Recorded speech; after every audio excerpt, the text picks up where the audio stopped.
Hi, I'm Jenny. I've been painting for over 40 years and I use the wet into wet or Alla Prima method, and I want to share with you what I have learned. You can oil paint too, so let's have some fun. Here's a peek at what we're going to paint today. This is an actual mill that was built in the 1800s called Old Hodgson's Mill and is still a tourist site today. Our pattern is ready, so let's get started.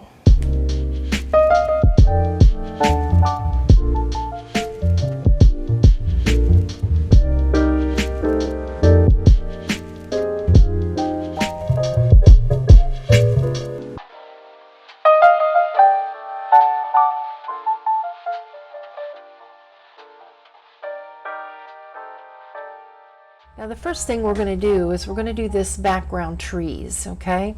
And to do that I'm going to put a nice dark, this is a fall scene, so I'm going to use a nice dark color to kind of base in my background.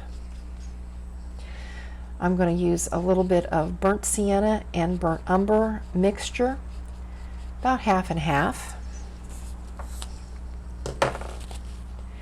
And I'm going to use my 3/4 inch flat.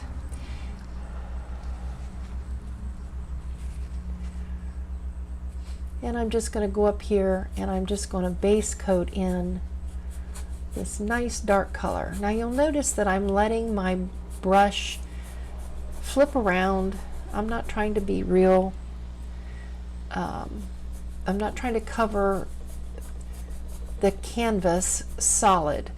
I'm letting some of the whites show through, some of the white of the canvas show through, letting it be kind of on the mottled side. Already, if you do this, you can see that your tree shapes are starting to show up. You get a little light and dark values in there. A lot of times we think we have to cover the canvas as if it was a wall, you know, like you're painting a wall, and you really don't want to do that.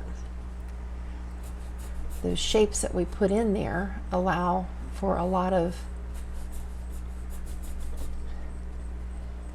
give you the idea that the tree shapes are already there. I'm painting this right next to the mill. I'm going to get a little darker as I go down just by adding on my brush a little bit more of the burnt umber.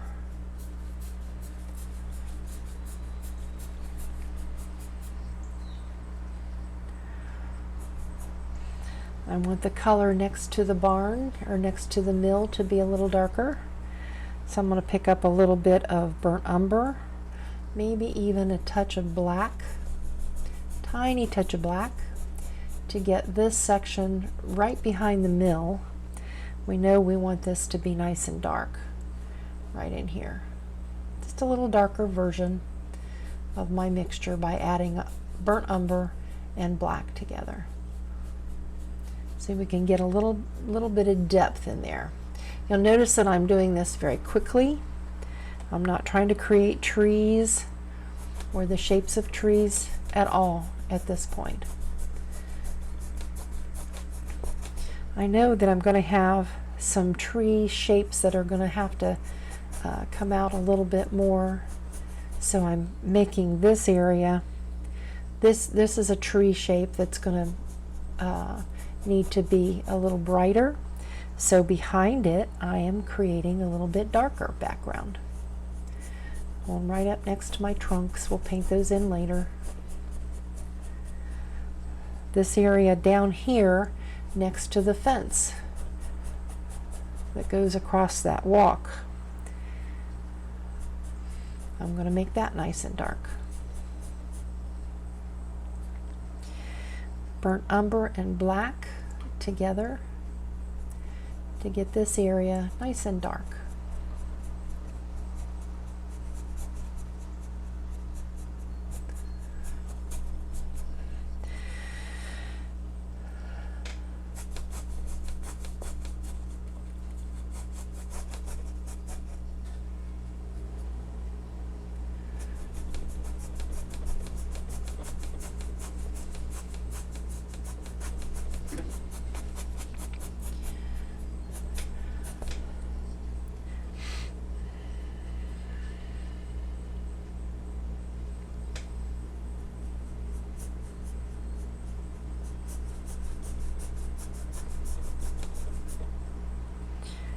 varying the colors.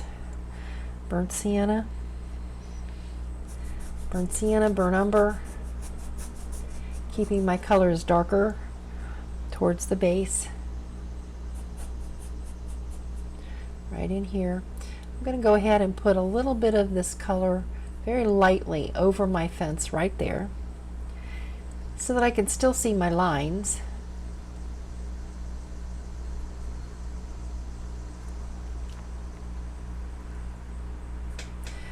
But I can get the darkness that I want underneath of the fence. So right underneath of the fence right here, a little darker. Just a little bit of color in there.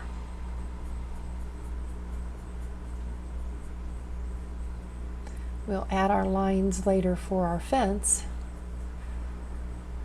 for that walkway fence. But we can get the color behind them now. A little darker underneath there.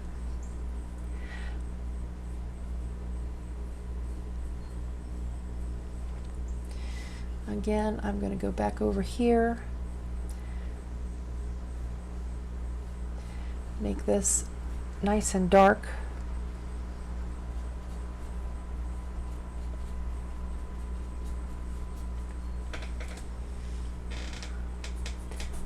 Add a little light color here.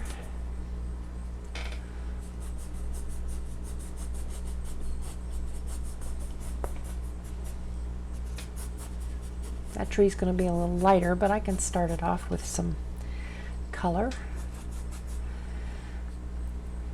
We're just doing a quick underpainting. That's all this is. Very quick underpainting, getting in basic colors, lights and darkness.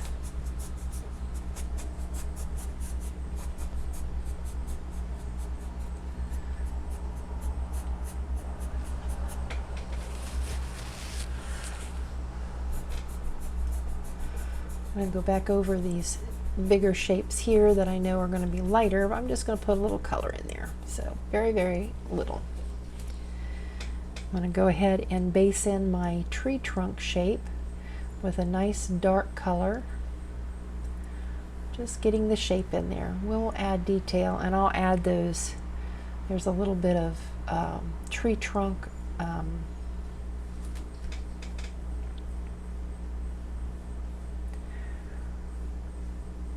little bit of roots showing on this one, but for now we're just getting that basic color in there.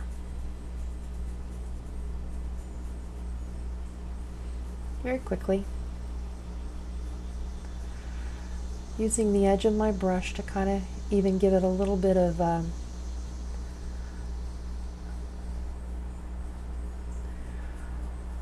the look of tree trunk bark, just by using my side of my brush.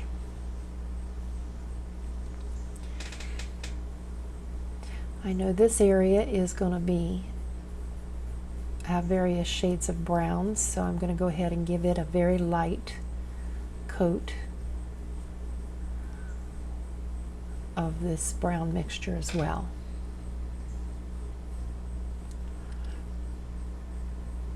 And while I've got a nice dark color out, I can go ahead and underneath of my mill, I'm going to take a little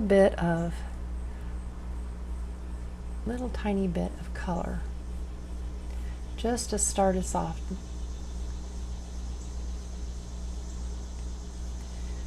This is underneath of the mill where the works of the paddle wheel, the mill wheel, are. And go ahead and fill that in with just a little dark.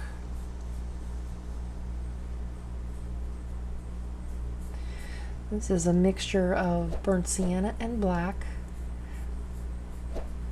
just to get some dark started in there.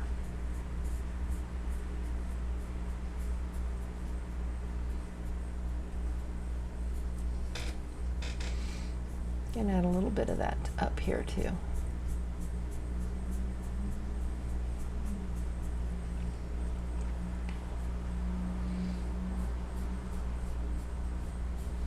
Very, very light and very little paint almost no paint on the brush.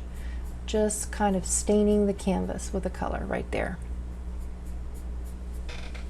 Before I get into any detail on my trees, I want to go ahead and put a little bit of a sky. There's not much sky showing up here, so a little bit of Prussian blue and white, just to kind of go up here. Wipe my brush off. Probably should have put this in first, but it doesn't really matter.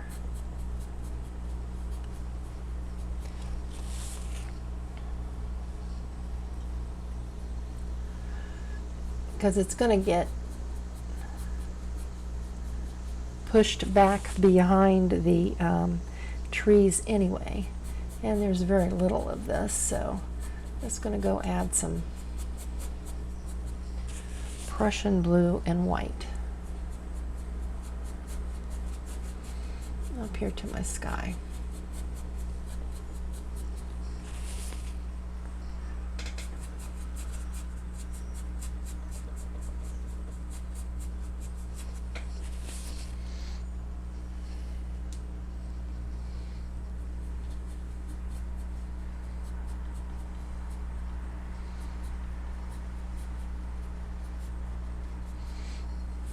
Very loose. I get a little bit of my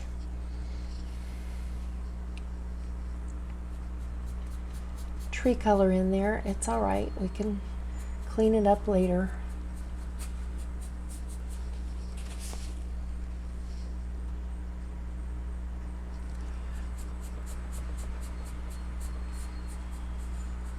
We're using this method of putting our medium on the canvas.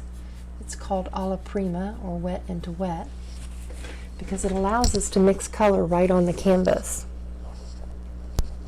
This particular medium dries in about 3 days. Different mediums will dry in different times. Now the next step is, I've got the basics of my trees in there, but now I want to start adding a little bit more of the foliage look. I'm going to take cad red with a little bit of, this one is cad red with a little bit of yellow ochre, cad red and Indian yellow, and then cad red, Indian yellow, and white. Gets me a brighter color. Now I'm going to take this same brush and I'm going to very loosely, the key here is to do this loosely. I'm going to start off with the cad red and Indian yellow color. I'm just going to loosely, might have to add, let's add a little bit of white to that, make sure it shows up. These are transparent colors, so they may not show up. Let's add a little bit of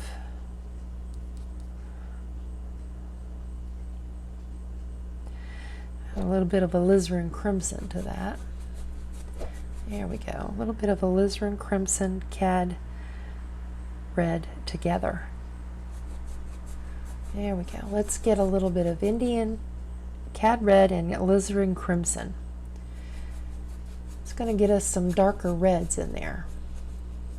I want to start off by adding some darker reds. You'll notice I'm taking the corner of my brush, setting it down, and then just kind of flipping it around. Okay, this is giving me a little bit of the ability to kind of make my edges look a little leafier. Okay, so there's some cad red with alizarin crimson. Go up here to the edge. See if I'm using the corner of my brush, kind of just pushing it down, pushing it down.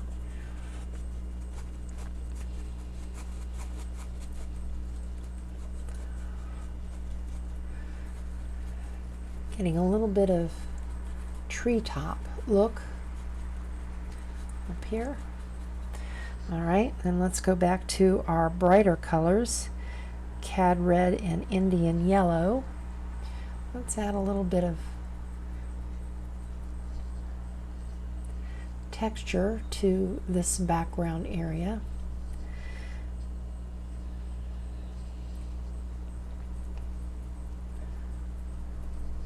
I'm not trying to create individual trees here, but I am trying to get a little bit of the shape of a tree back in here.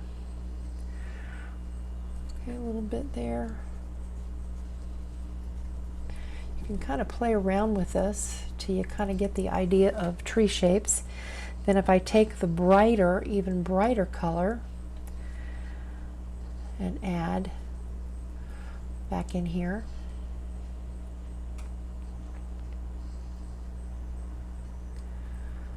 Again, I'm looking for tree shapes, not individual trees.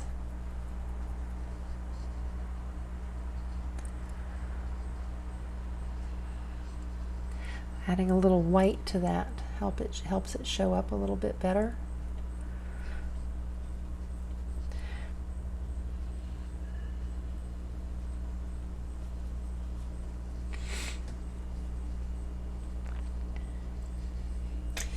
Remember, this tree was going to be a little brighter, so I'm just going to give it a little touch of texture.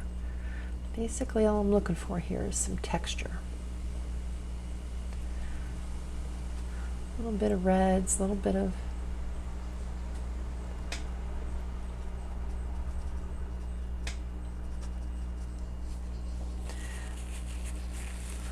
now remember, let's try some straight Indian yellow and white. Straight Indian yellow and white. Over here and bring out a couple of the shapes a little bit more. Indian yellow and white.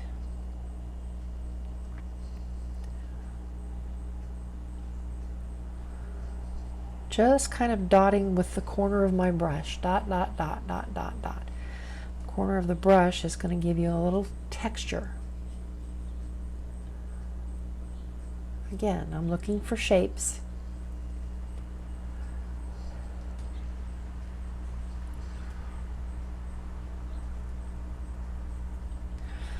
Looking for the idea of trees. I'm going in here with different lights and darks just to create the shapes of trees.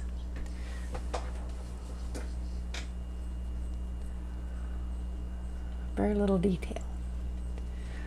Little dark, little light. Okay, now we've got a couple of trees, as we said, that are going to show up a little bit more.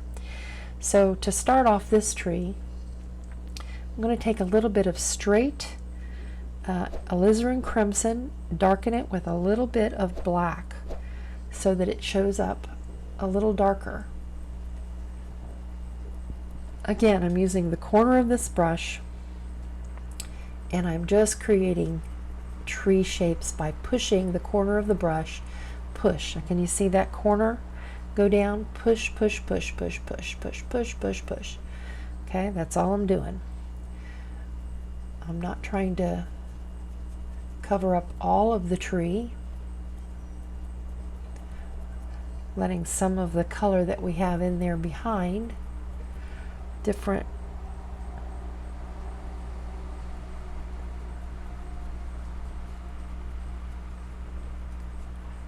darknesses and light, different lights are really going to help this tree start to show its shape. You have to have dark for the light to show up, right? And you have to have light for the dark to show up. Let this tree reach right on up a little bit there. Right up in there. So I've kind of separated it now from the background trees by adding a little dark. Now I'm going to go in with straight cad red, and I'm just going to highlight some of the edges of these clumps. Straight cad red, a little thicker paint.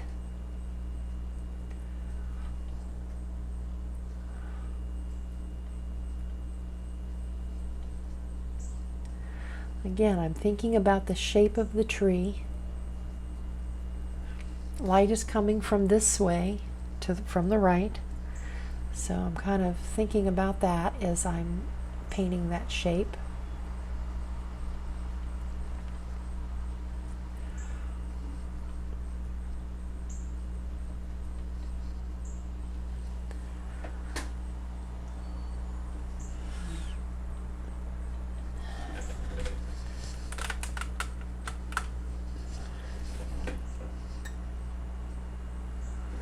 All right, this tree, the same thing. I'm going to go back in with some darker colors, a little bit of alizarin crimson and maybe a little bit of burnt umber in there, which will make a little bit different color dark. Alizarin crimson, burnt umber, going in here and just getting that shape of that tree.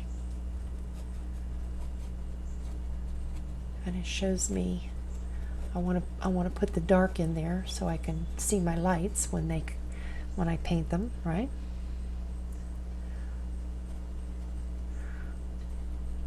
Looking at my reference painting, kind of see the shape of that tree. So under here is nice and dark. All right, wiping my brush off, I'm going to go back in with some of the brighter colors now. And I'm going to highlight this tree. I'm looking for the edges of the tree as the sun might hit them. Okay, I'm going to go in with some oranges, some of those orange mixtures. But again, I'm thinking about the clumps, not individual leaves, but the shape of the tree.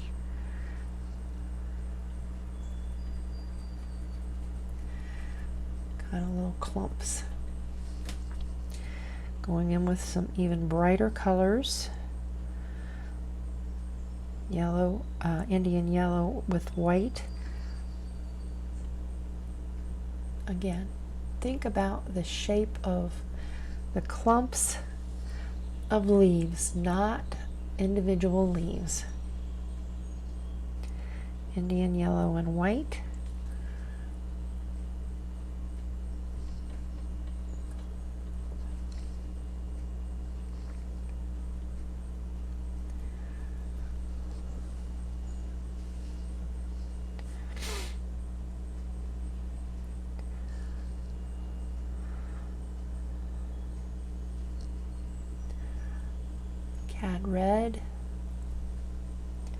Cad red and Indian yellow.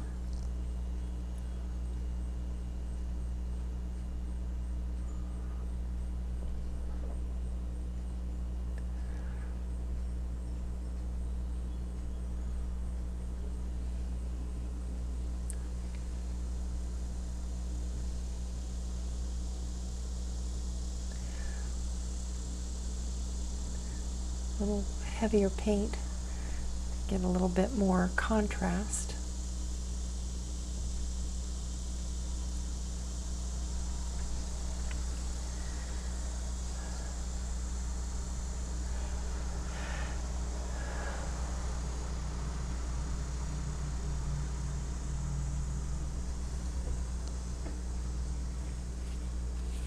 Now, if you lose your dark, like I kind of have here, I'm just going to go back in with some dark underneath of some of these clumps. You've got to have dark, you've got to have that contrast in there. And if you lose it, go back in and add it. A little bit of burnt umber and black. Going to get the shape of the tree back. Sometimes we get so excited about putting in all that bright color that we lose our dark. Nothing wrong with going back in there and adding back that dark.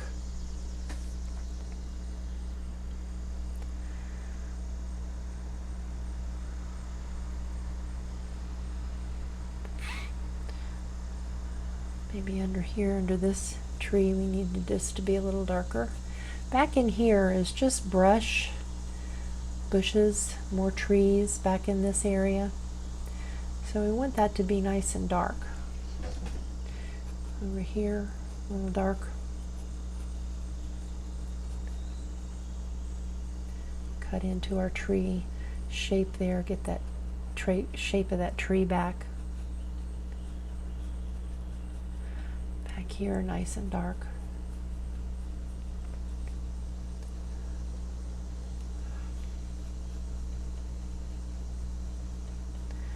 Back here,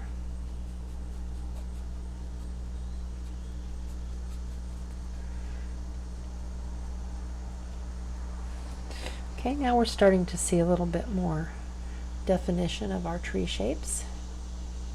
Again, I'm going to reinforce the dark right up against the building because we're going to want our building to show up. That mill is the star of the show, right? That and the falls, so I definitely get some dark up around it. Right there especially. Right in there, right along the top of the roof.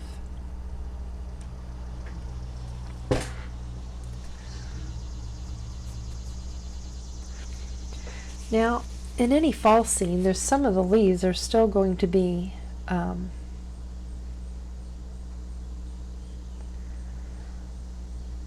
going to have a little bit of green to them. So I'm going to take a little bit of yellow ochre and my Prussian blue and add a little bit of that to my brush and just go up here and there in my tree shapes. I'm going to add a little bit of this color. Prussian blue and yellow ochre. Just brush mix it, just a little bit on the brush. Doesn't have to be a lot of this at all.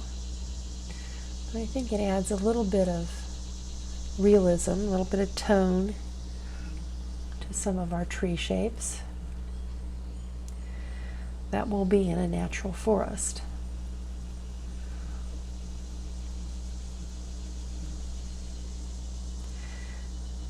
Prussian blue and yellow ochre.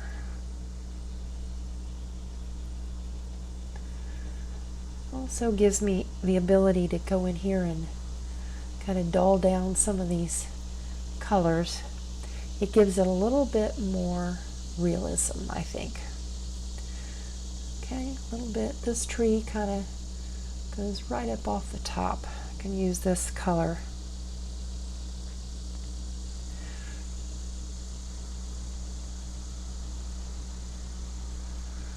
Right up off the top there. Add a little bit of this down in to some of our shapes. All I'm doing is really thinking about lights and darks and tree shapes as I paint this, right?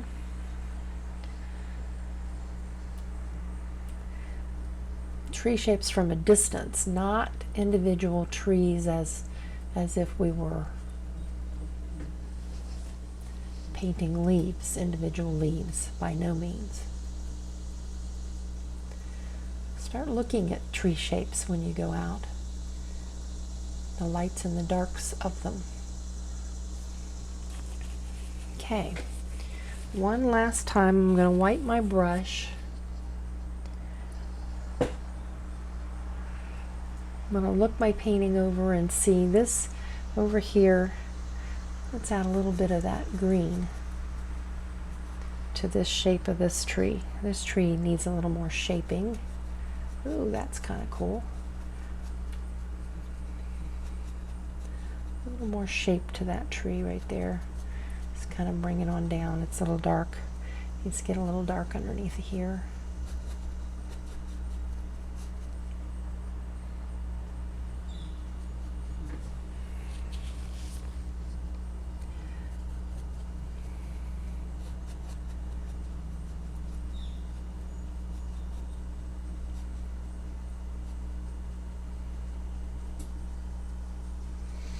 Notice I'm just kind of patting in color. I'm not really trying to draw or paint a shape other than shapes of color. I can also take my brush. This brush comes to a nice chisel edge. I can take this brush and without any paint in it, I can kind of pull up back in here. See, kind of pull up with the edge and look at the little shapes of tree limbs that I can pull in there. Okay, just occasional. Don't get carried away with this, but we can add a little bit of subtle detail back in the background just by pulling up with our brush.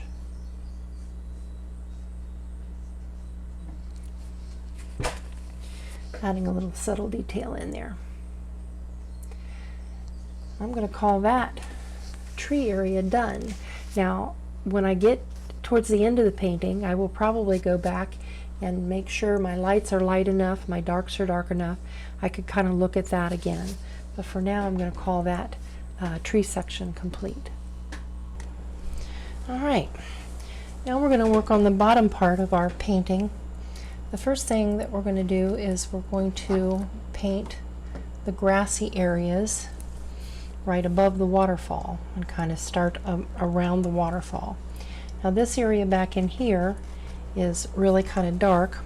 You see I've got my fan brush out. Let's look at these colors. This one is the sap green, black, and a little bit of the Prussian blue. This one is some of this and some yellow ochre.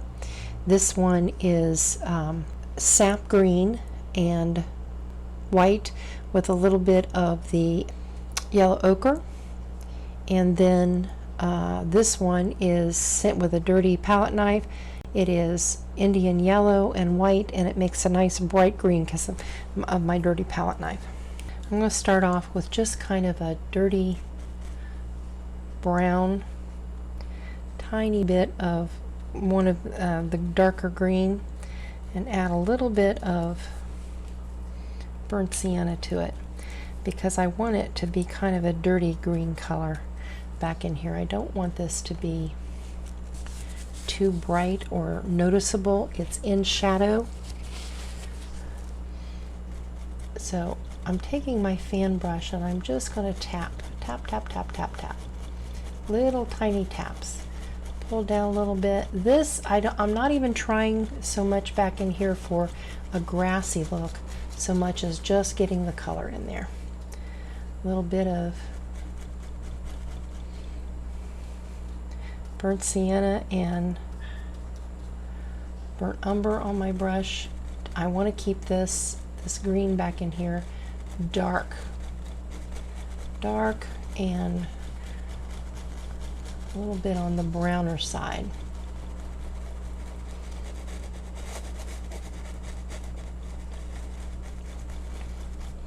Okay, because I want that to be nice and dark.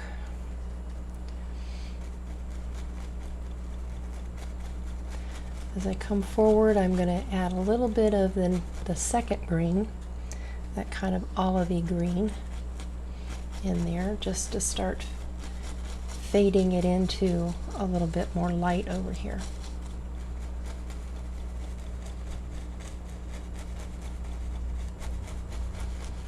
Okay. Now we'll notice that right along the front of this mill is where we've got some really bright greens, okay? Really bright colors. This is kind of our focal point, is this center area right in here. So this would be where we want our brightest colors.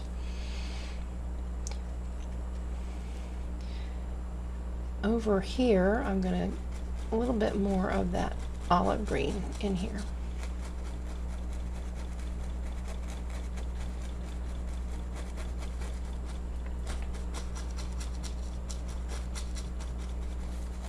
Now, the other thing I want you to notice is that we have this bank right here is made up of rocks.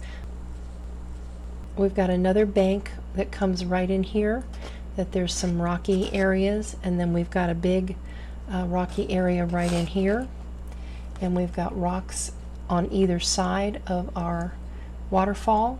Okay, so I'm going to take my palette knife and I'm going to put a little bit of black and burnt umber, and I'm going to start by just putting in a base of that color. I mixed up that color. Let's use a brush. This is a small area. We can use a brush. Right in here. I'm just going to, right along here, I'm going to put in a strong line of dark color right in there. Okay, just kind of base coating. This is burnt sienna, burnt umber, and black. because I just want to get this indicated in here. There's some rocky area coming right here along the edge of this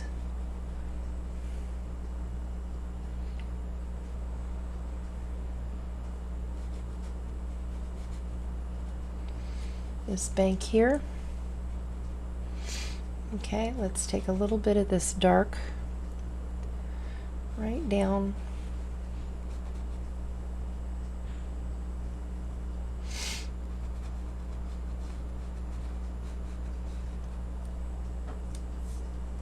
a little bit of the green in this area right in here, right down along the edge of this waterfall. I just want to establish the edge of my waterfall all down through here. Very dark brown, touch of green in there, of that very dark green. See, I'm just establishing that dark edge there.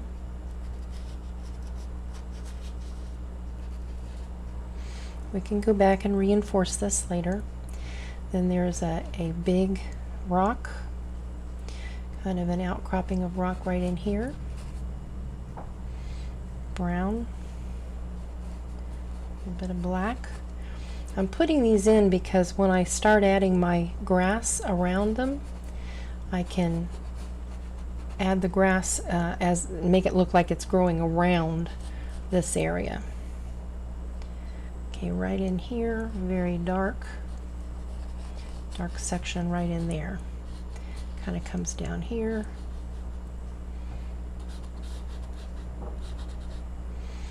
Got a little bit more green than I wanted there, but that's okay. It'll all blend out. Okay, then we've got this big area right here. We're going to have burnt umber and black right along the base of it. And you see I'm really just roughing this in. I want to make sure that I don't have, the rocks have have a lot of angles. So I'm just roughly putting this stuff in.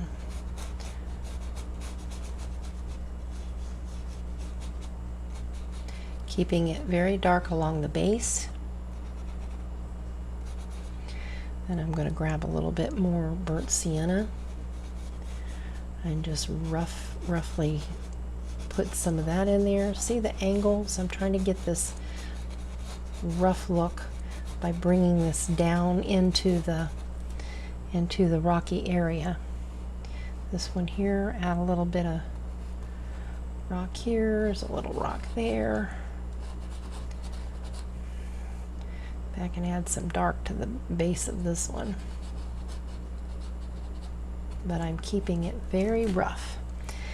A little bit of burnt sienna along the top of this area.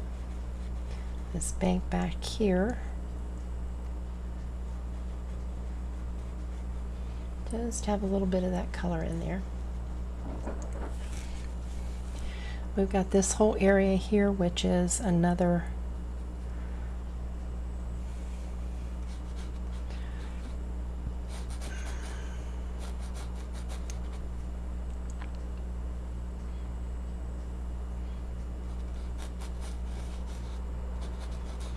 bank of darker color. This is it's part of a wall up here, so there's like little stones that have been built right here. So I'm going to kind of indicate that a little bit, and then I'm going to put in some other colors. It's my burnt sienna right along the base of those.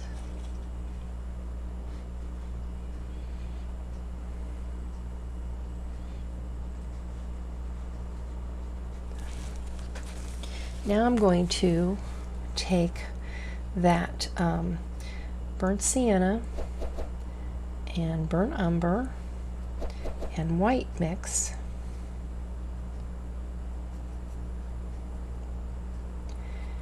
and I'm getting a kind of a muddy light brown. because I want right up here. Now, when you do rocks, you really have to think about the shape of rocks as being very angular.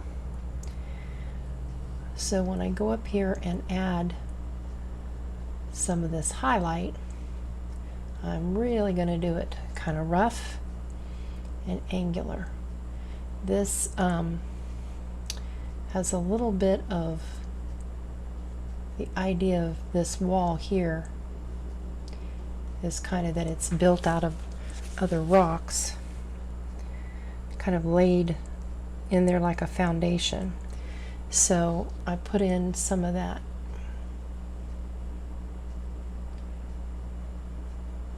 those different colors, and I get a brighter color, and then I'm going to just kind of give that top edge. This is a light yellow and white mixture, so that I get a very pale cream, and that's going to be along the top of these rocks, pulling down occasionally. See, it gives me a little bit of a edge there. Okay, we'll probably have to go back and work on that a little bit more once we get our grass in behind there. Now this over here, again, same thing. I'm going to go in with this lighter color. Maybe over here I'll start off with some yellow ochre. Kind of give those rocks a little shape in there. And by shape I mean just really kind of some rough ideas. Pull down. I'm using a small brush, flat brush, so that I can get angles to these rocks. Now I'm going to go back with some of that lighter color for the top edges again. Wipe your brush off in between strokes, in between colors, so that when you go back in here and you're trying to add lighter colors, you don't have a dirty brush to start off with, which will then muddy your colors. Okay, there's that. Now I know I have a rock down in here that has a brighter top to it.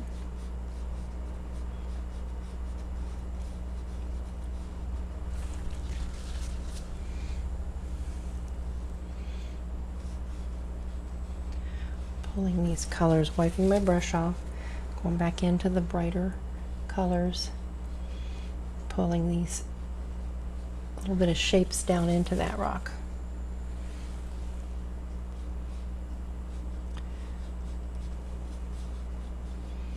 There's going to be some grass in between these two.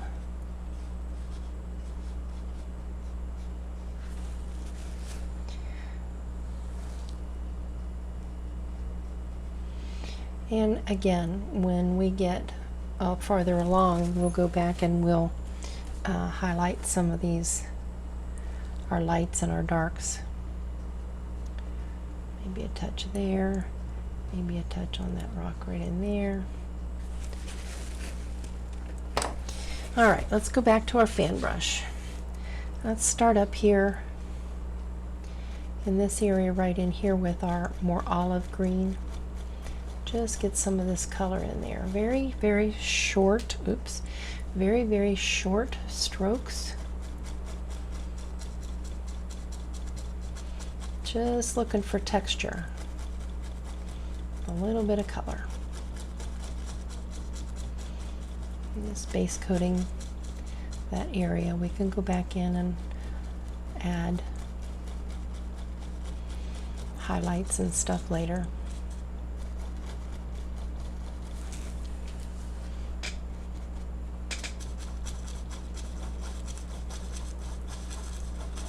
Just pulling this all together right here. Now, the very, very lightest green, I'm going to go back with my fan brush, wipe it off, go right back up in here, and I'm going to start laying in, just touching. See, I touch the brush, I've got a little tiny bit of paint on the tip of the brush, I come up here and I touch along that top edge. Just going to get that established as my lightest area. Going ahead and letting it mix, letting it get up into that darker area that I've already got up there. Okay. Then I'm going to come down with a little bit of the next brightest color. Little tiny touches. Let that kind of go on out. Mix it in with our next grass.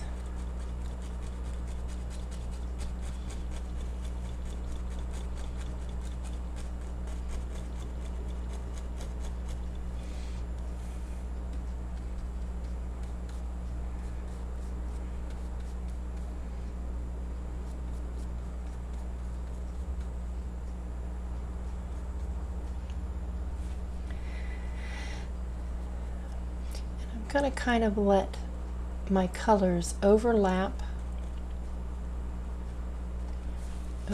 each other.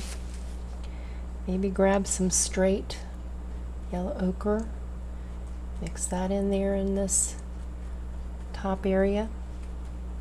Over here, I'm going to go back to a darker green, let that kind of float into the other.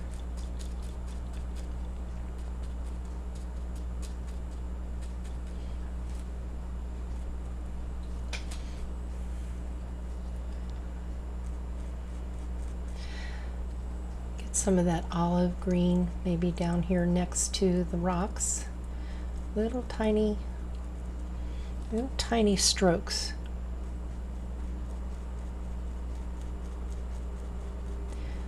It gets the texture. The taller your strokes, the taller the grass is going to look like it is. And we don't want this is way in the distance, and we don't want this to look like very tall grass. So I'm going to go back and forth in the colors, vary the different greens in through here, keeping these more on the lighter side.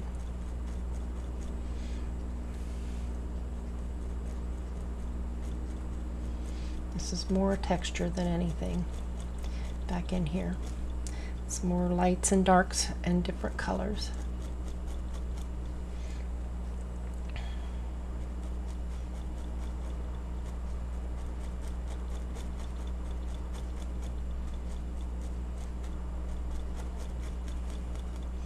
Just kind of fade off into this area.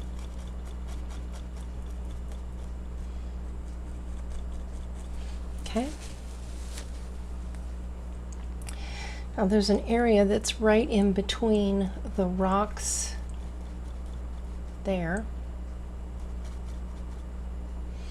And then there's an area that's right, that next layer of rocks.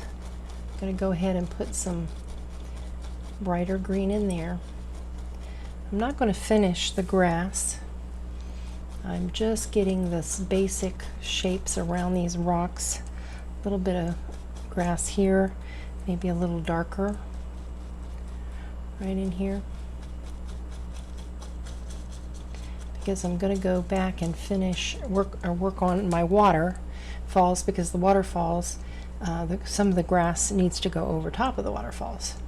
So I'm getting that basic top layer where I want this to be nice and bright up here. Getting that started. The lines that are in the pattern are kind of an indication of where some of your lights and darks would meet. So keep that in mind. Also kind of indicate the direction of the flow of the land, right?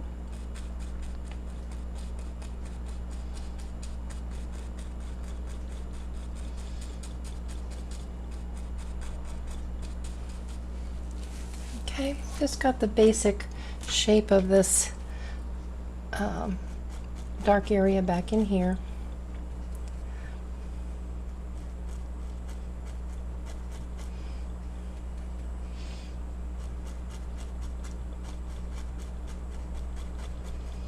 And our land that's right below our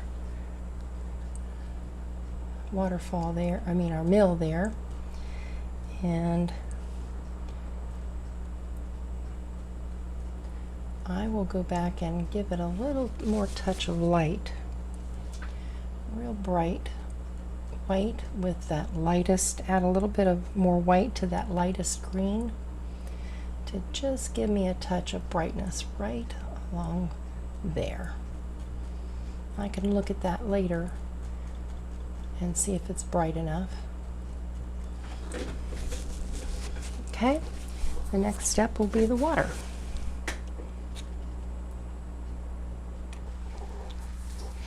All right, now I noticed before I start on my water that I actually have a little bit of a mistake in my painting. The rock that I put right here actually should be down here. So I just wanted to take a minute and show you that it's very easy to fix mistakes in this method of painting. I'm just going to go ahead and add right on top of this water, or this rock, I'm just going to add some of my greens.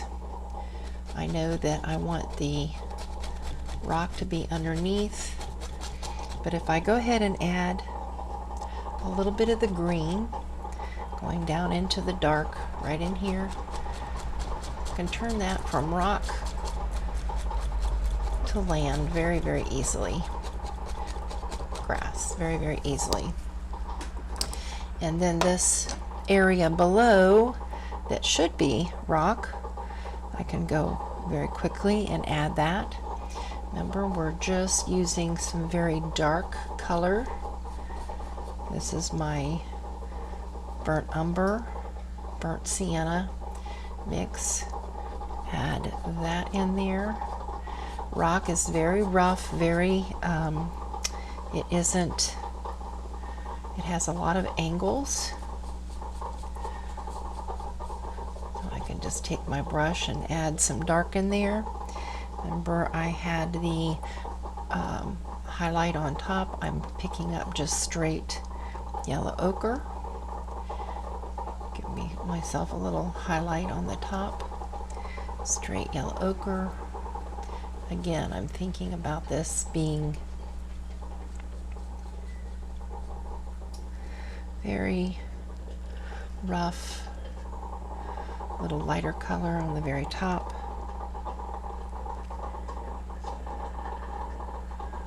Letting my angles go down in here.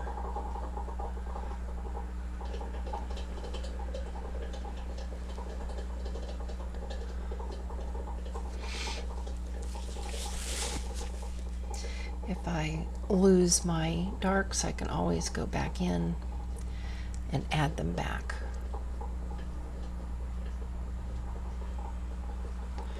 So just with very little effort, I now have my rock back where it's supposed to be.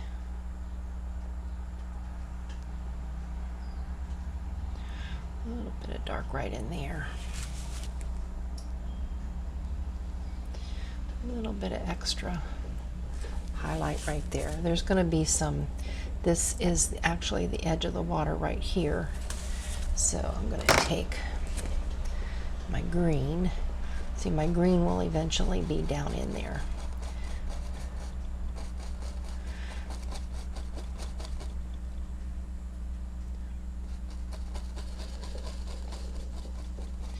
But before I continue too much more with rock,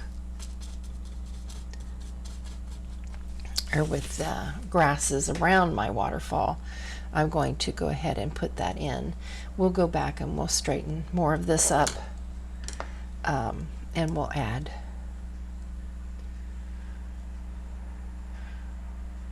right in here is a little dark. I want to go ahead and put that in because that's going to hold our waterfall in right in there. So I've got my waterfall kind of mapped out to where the darks are. A little bit more right. I know that this comes down right in here. There's going to be some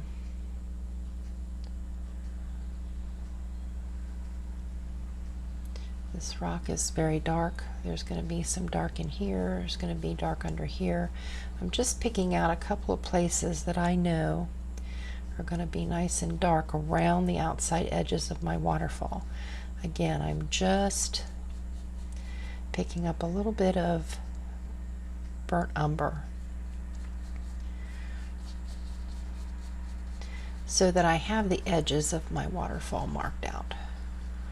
I just think it makes it a little easier when we know what's water and what's land.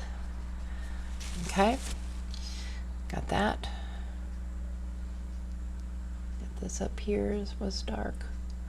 Right along here it's going to be very dark. All right, let's mix some colors for our waterfall.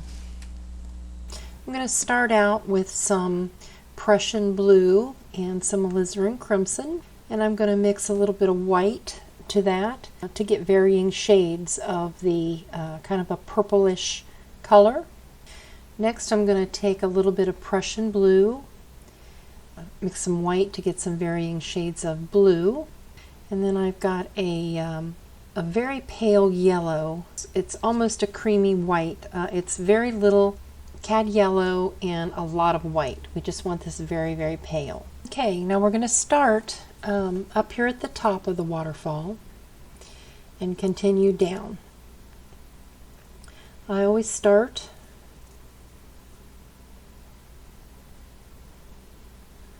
I'm starting by putting in just a little bit of a dark color, kind of matching the color that's right above the waterfall, right above this area, because I want this area right at the top to kind of reflect what's going on above it. So I'm picking out some reds and some browns to kind of reflect the things that are right above this area, which would be the mill and the rocks. I'm going to add a little dark blue right along here to get the effect of get a darker area right along the base there. Get a little bit of blue in there. That's Prussian blue. Especially the area right next to the bank is going to be darker.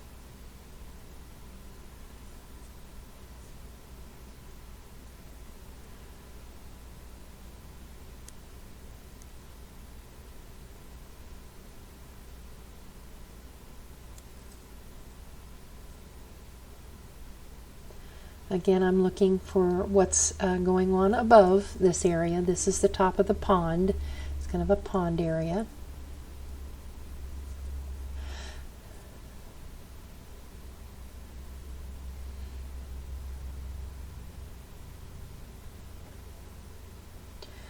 Then I'm getting a little lighter as I get down, just kind of mixing a little lighter colors right in here.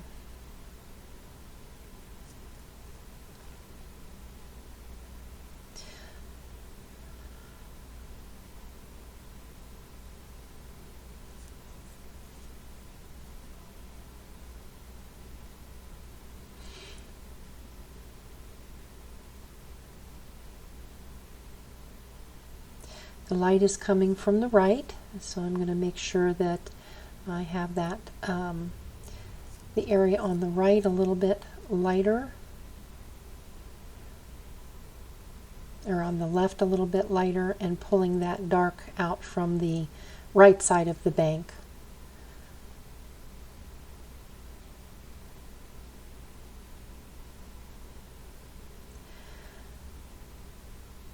Right down to that first line there, which is the top of the falls.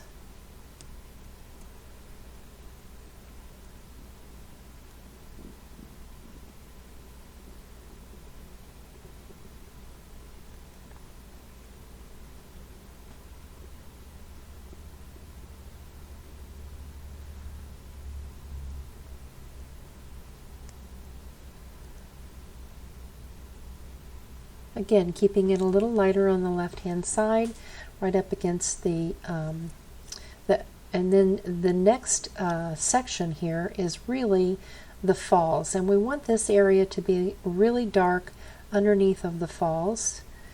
We're going to base coat this in basically with our Prussian blue mixture. Kind of a dark, keep that dark. I'm going to go up and down, kind of keeping it dark under that this whole fall area. Letting it be various shades. I'm not going to be solid here. I'm just going to let it have varying shades of the dark blue.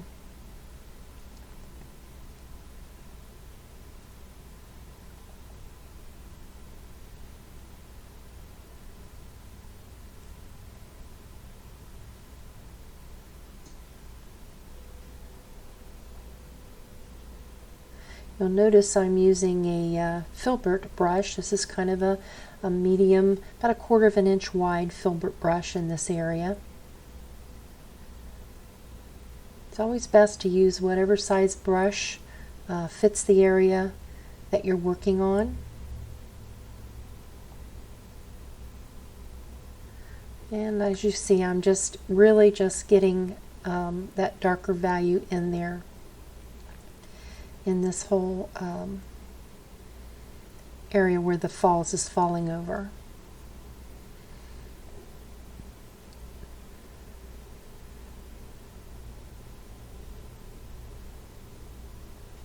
Now, as you can see, I'm loading a lot of white right on the tip of my brush. Now, it's kind of hard to see that, but it's just a pretty good amount of white. A lighter blue white, not completely white, but a little bit lighter blue. I'm getting a little bit on that tip of that brush, and I'm just going to touch that to the canvas and just kind of let it come off as it wants to, as I go down to kind of give this effect of the falls coming over. Right along this edge here, it's going to be a little lighter, a little bit of that a lighter blue. We'll add an even lighter color here in a little while, but right now I'm just getting a good amount of paint right on that edge. The falls is, the light is going to hit that top area more right along there, so I'm just going to make sure that I have plenty of light right along the top edge there. Letting the paint come off. You can see I'm kind of rolling the brush a little bit, letting the paint come off, blending this back into that pond area a little bit.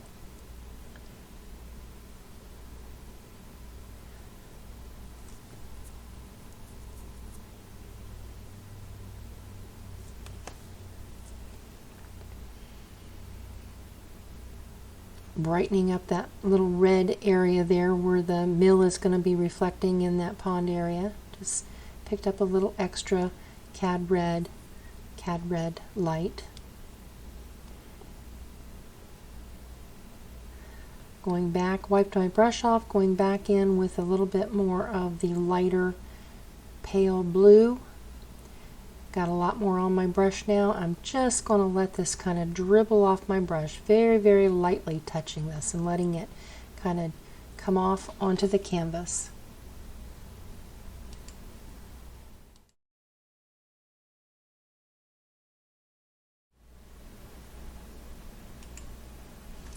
Just continuing to kind of dribble that off-white color, making sure that I'm not making everything look the same.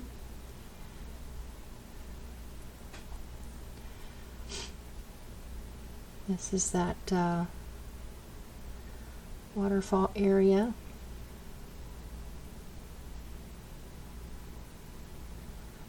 Fairly thick paint here. Letting it blend a little bit with what's behind it, but trying to keep a lot of the texture in the paint in this area. As you can see, I have quite a bit of paint on the brush. Just letting very, very gentle touches, just letting it kind of fall off of there as I gently touch that canvas.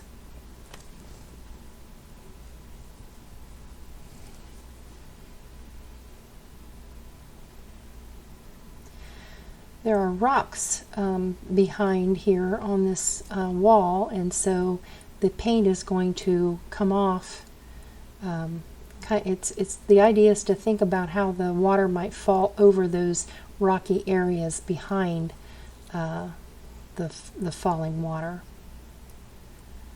It will come off uneven, a little lighter towards the top.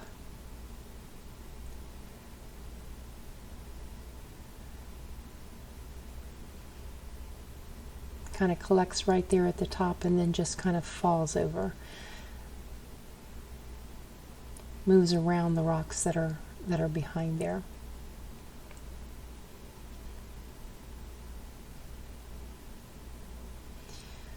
Of course, it's going to splash as it hits the bottom along that area, so I'm going to add a little touches of white, just kind of flick it up from the bottom to kind of show little splashes along that base there as it hits that second level.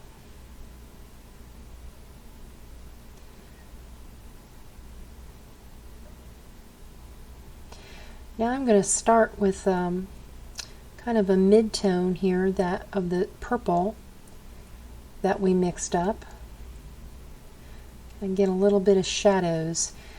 I'm basically looking at this waterfall as its light and shadows, and the areas that I'm painting now are going to be the shadows.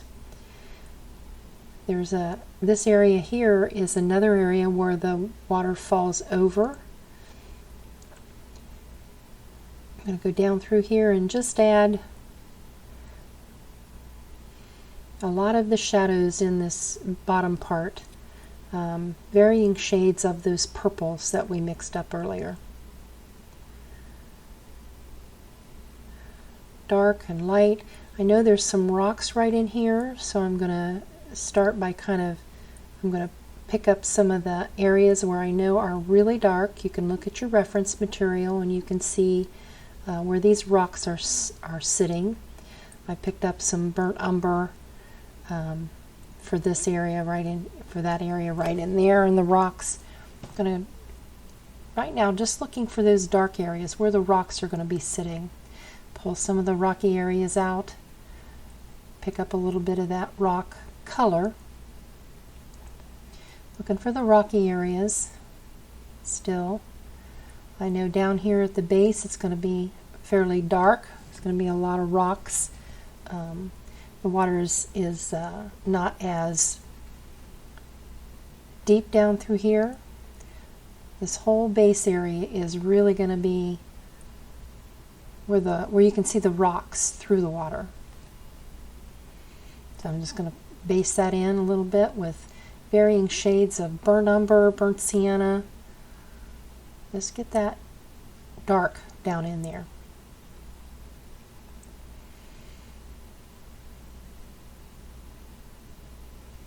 You can't see it right on the camera right now, but it's really basically just that whole bottom area is varying shades of dark. I'll move the camera up later and you'll be able to see this a little bit better. But right now all I'm doing is just putting in very loosely. I took my 3/4 inch flat and I'm just basing in this whole bottom area with varying shades of burnt umber, burnt sienna. Just filling that area in. Because I know my water is going to come down and it's going to flow over top of this area, but I just want to get that rock color in there for now. Varying shades of dark, pulling it out from the edges. That's all I'm doing. Grabbed a little bit of even dark green, dark blue, putting that dark blue color in there.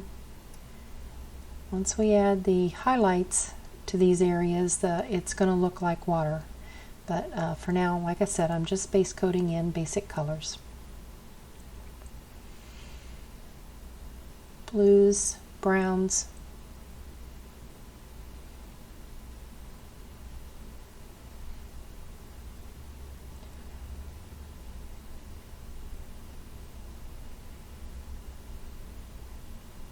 Adding a little bit of the blues over here into these rocks where I know the water is going to be coming up against these darker areas along the edge.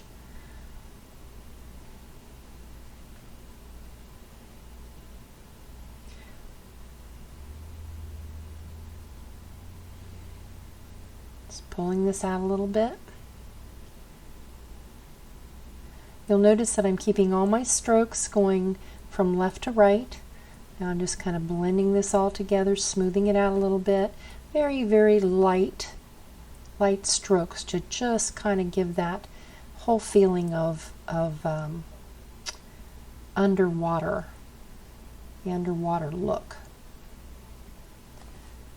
These strokes are very, very light, pulling it left to right, left to right.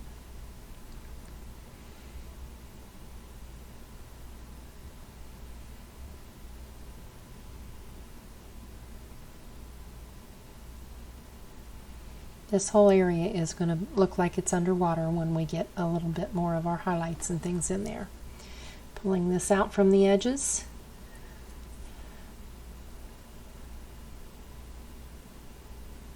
Now I'm switching back to my 1/4 inch wide filbert, and I'm going to go back in and start continue with the dark purples, varying shades of different purples. Looking at where the rocks might be lighter on the top, I grab a little bit of yellow ochre for the tops of some of these rocks. We'll blend these all around the watercolors.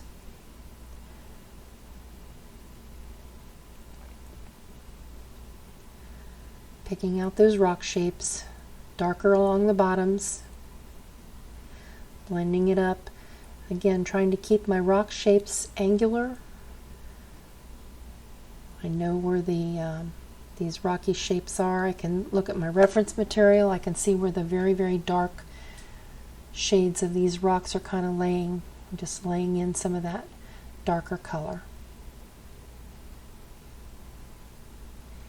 Right along the edges is I know is going to be darker. Again, going back and making sure that I keep those rock shapes angular.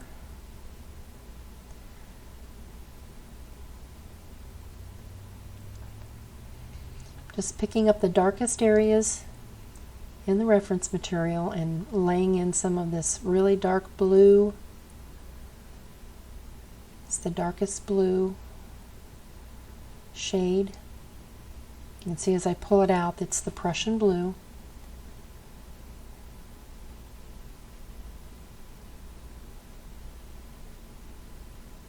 Again, picking up dark, just dark areas, pulling this across.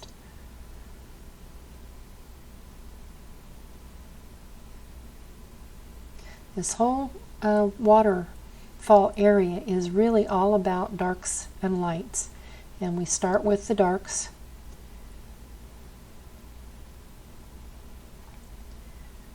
Look at your reference material, kind of pick out where you see the dark blues. Adding it down into the base here a little bit. Might be where rocks are laying underneath of the surface there. We can see it's a little darker here and there.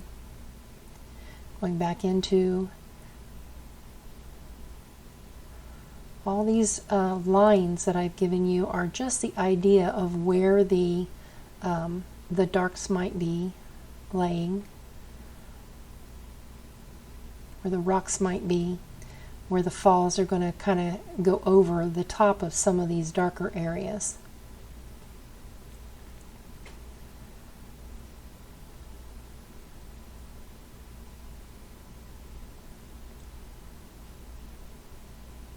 You'll notice I'm trying to be very loose and free. I'm not trying to draw anything specific at this point or paint anything in terms of shape specifically. I'm just being loose and free with these shapes, just looking at darks.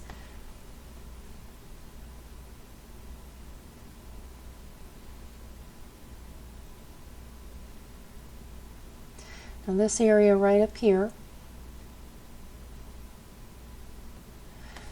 is going to I'm going to start off with a little bit of that lighter purple color, kind of blending it right up into the area where the waterfalls hits.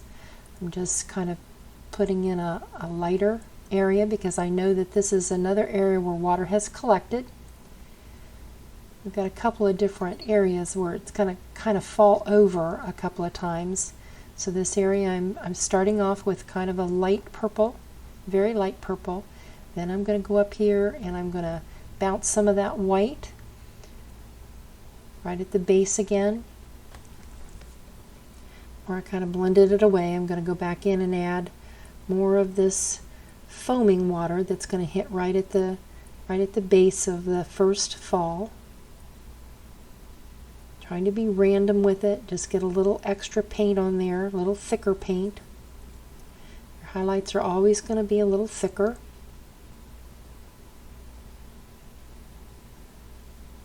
See, I'm trying not to cover up all of the other color that I just put on there. And you'll notice that next line of where the water falls over is right along here.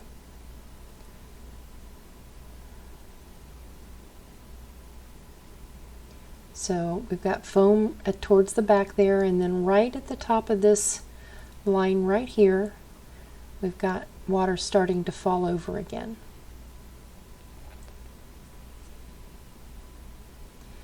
I'm going to go back in with some blues and some purples and get some darker shades coming down through here. These are not real dark, but they're going to give us an area where we can put our highlights. We've got to have something for the highlights to show up against, right? You've got to have lights and darks, so I'm going to start in by putting in some of these mid-tones, these little bits of blues and purples kind of mixes. Then when I add my highlights on top of that, it's going to be able to show up as water falling over. So, but first we've got to fill in just basic midtones in here.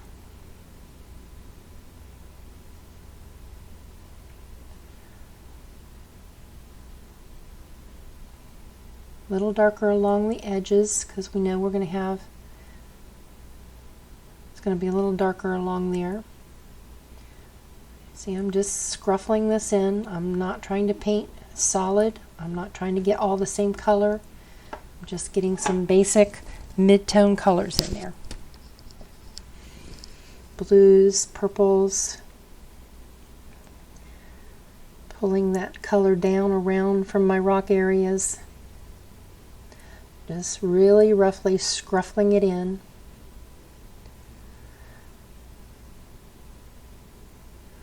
Looking at my reference material, thinking about where it would be darker, where it might be lighter. It's getting a little darker as it comes down to the next falls. There's several layers of falls coming down through here, but again, I'm just scruffling it in, getting a little darker as I go down. I just want to get some color on here. Mixing it right in with this area down through here that's going to be more brown, but I'm just kind of pulling it down in there, basically covering the canvas area,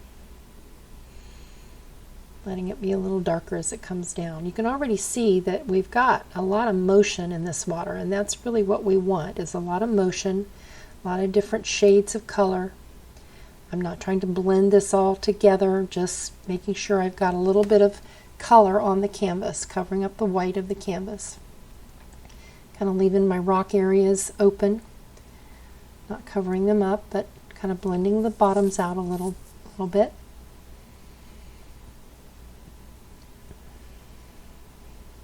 Again, a little darker right in through here because I know this area is going to be in a kind of a darker inlet, but it's going to push right back into my the land here, so I'm just kind of pulling that in and out of each other right in through here.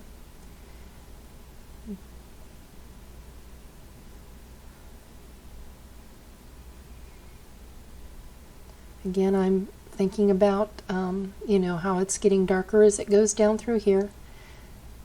Down in here is a little darker yet. Pulling that water right into the brown area where you can, actually that brown area is where the water is it's coming down through here.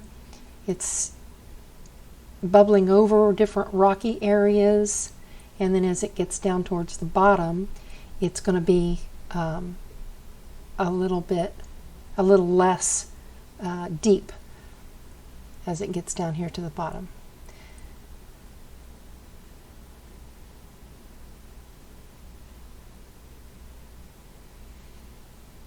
I'm just kind of blending some of these colors together, letting them be muddy, letting them be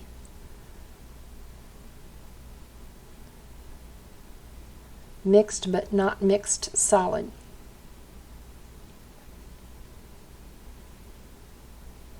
Just kind of making sure I've got my white areas of my canvas covered. And as you can see, it's light at the top, and then it gets darker as it goes down, and it gets into that brown area down there.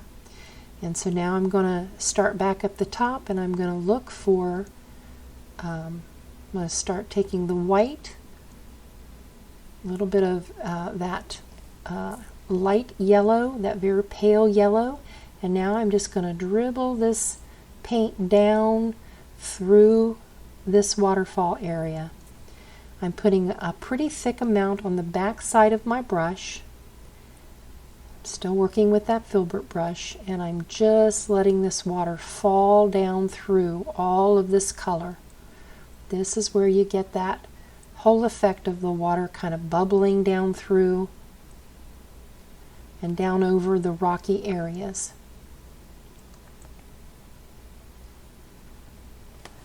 I'm thinking about where there might be hidden rocks under here, and water is just kind of flowing over and around. Sometimes you can see those rocks, but sometimes you can't. Right in through here, I know that there's an area that it's kind of landed, and now it's going to bubble over.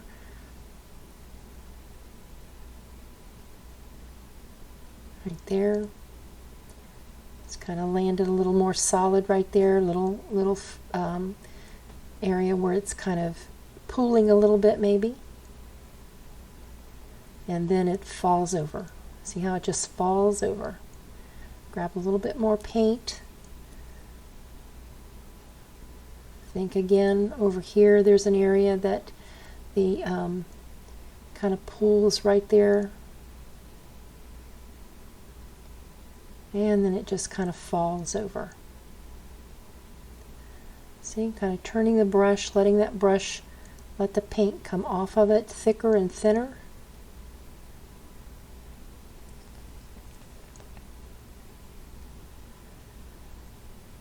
Again, I've loaded the paint fairly thick on that back side, and then I'm just touching it, letting it come off a little thicker as it goes down through here. Thinking about how the water is going to rush around or fall over the rocks that are behind here. I've kind of created a little bit of a pattern with our underpainting. So I can kind of follow that. I can use some of the lines in my drawing. I can kind of see where they are still to some extent. And I'm just going to let the paint come off the brush, covers up those lines, and gives me the idea of where the falls are falling over objects behind it. Getting a little bit more white on my brush, and starting back at the top again, I'm just, it's that the color I'm using is that off-white that we created when we mixed our colors. It's the very pale yellow.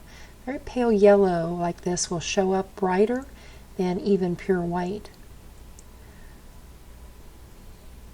I know right along this edge here is going to be more paint because that's kind of an area that has splashed down and then it falls over again.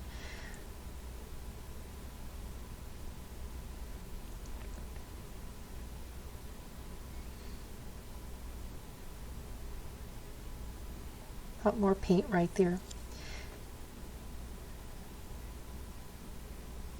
Might have to do a couple of layers of paint where I want it to be a little brighter. I'm adding more paint. The texture of the paint when you get to this highlight area is important because that really shows up, it reflects the light and really shows up the a brighter area if it's a little thicker. Light will catch on that and helps it look brighter.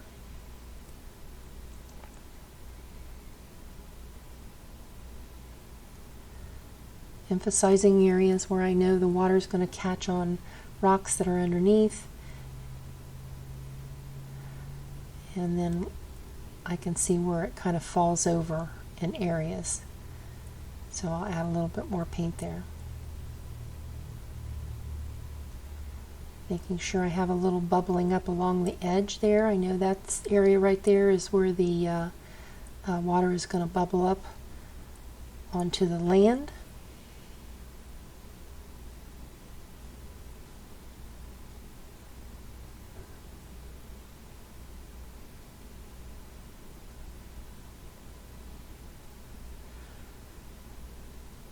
Again, just looking for areas where I know the there's like objects underneath of it, of the water, and where the water might just come bubbling out and bubbling over. Use your reference materials. You can, look at the photograph. You can kind of see where these areas are. Yours are not going to come out exactly like mine, and that's okay. Every painting should be a little different. We've got a pattern, but we don't, once we cover that pattern up, we're not going to see it as much. So yours can be a little bit different.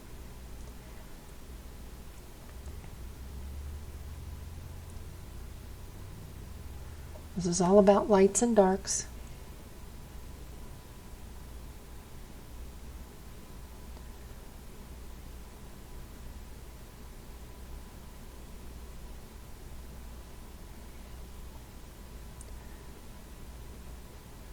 Let this water, don't blend everything away. Let this paint sit on top and really have ridges, and that's going to give you motion. It's going to give you the idea of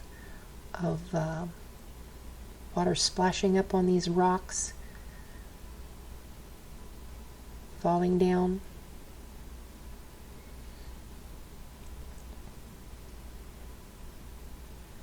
Little pools catching here and there. So just let that happen.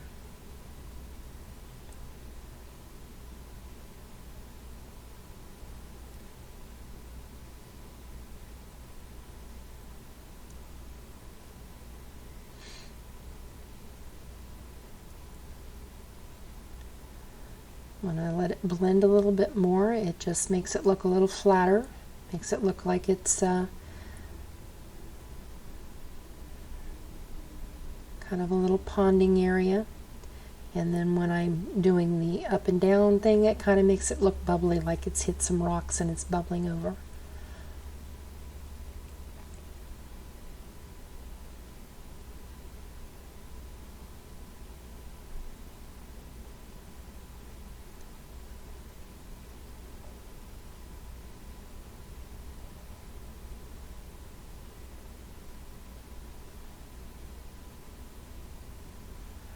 Blending away the bottoms of these rocks a little bit so that they look more set down into the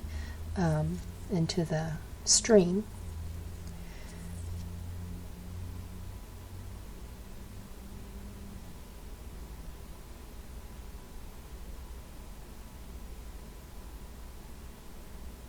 And more texture up here.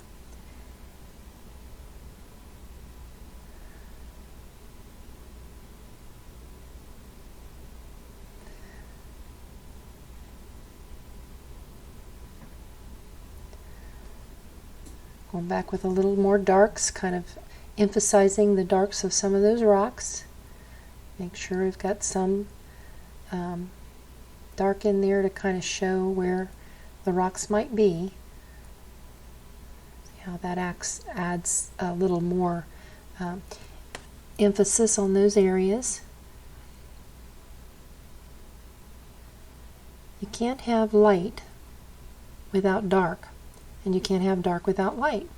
So from time to time, going back and emphasizing the dark will help your light show up. See how much that helps that light show up when we add the dark next to it? Adding a little rocky areas in there just adds interest. Helps your light show up more.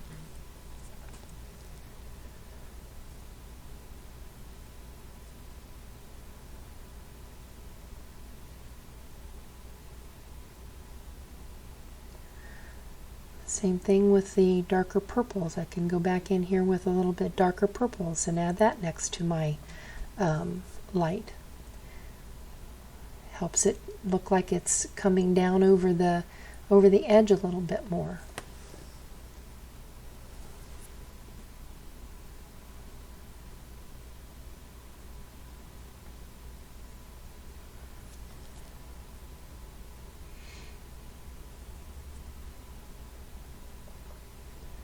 Adding the purple around the edges a little bit more. Adding some of that purple down through here just gives it a little extra oomph. Kind of like highlights the shadow areas a little bit.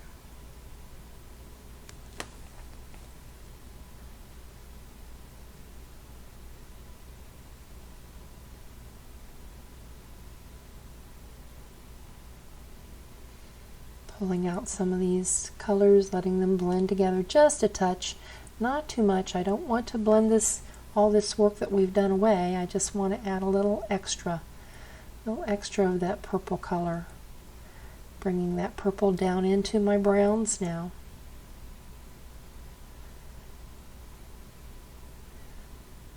Adds a little more interest, a little more shadowy look to this bottom area.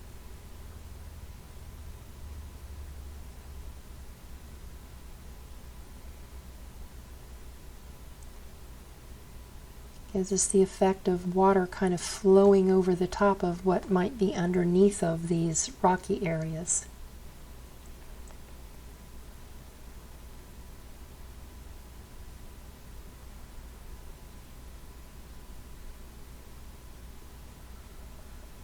Pulling some of that dark out from the edges, bringing it over. A little bit of burnt sienna. Kind of adds a little more interest to the rocky areas, a little more light. Pulling it out from the edges.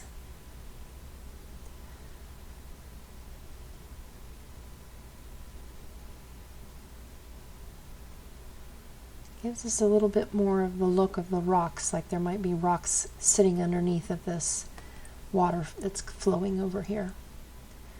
Adding a little bit of that color in.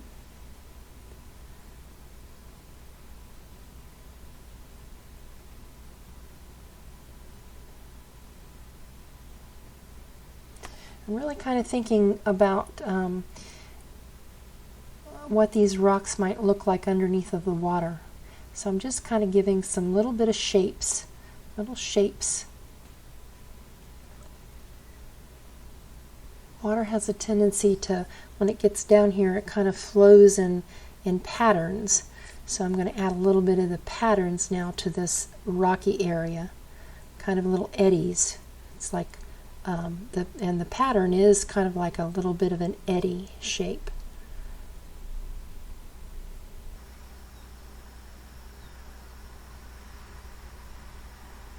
Bringing that dark down into this lower section.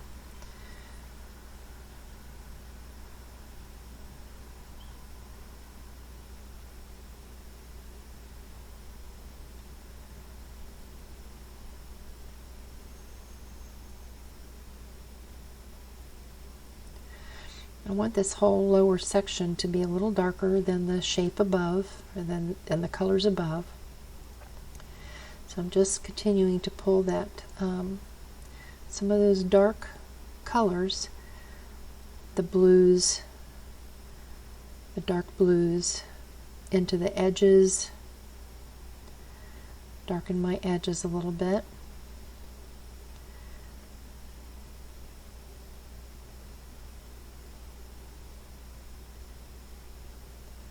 both sides a little bit, darken. I'm always referring to my reference material, the photograph. Skipping around, just finding some darks for this lower section, kind of blending the edges into the sides of the waterfall.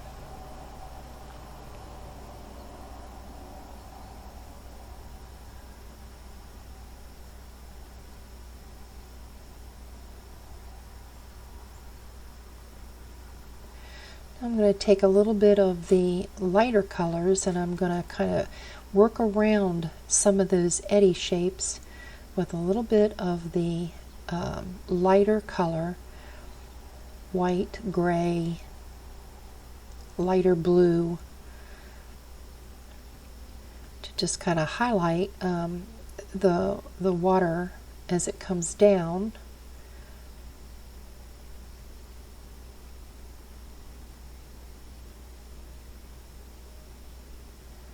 When I'm off camera, I'm just doing the same thing, adding that little bit of that lighter color around those eddy spots that I did earlier, kind of blending this all together. This water down here is flatter. It's not running over high rocks or anything, so I'm keeping my strokes going straight across rather than up and down. As you can see, I'm just kind of outlining those darker areas, just kind of smoothing in some of this water movement down here, but it is slower moving and it is a flatter area.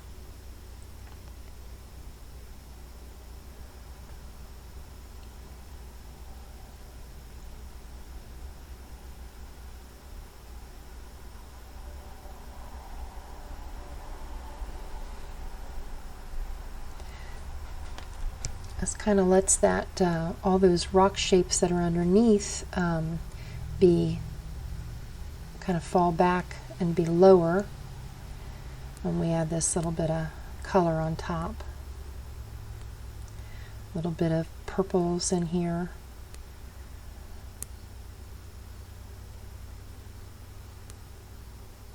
Again, I'm just really trying to get this the rock areas to look like they're underneath, and I'm just adding a little highlight on top of the water area.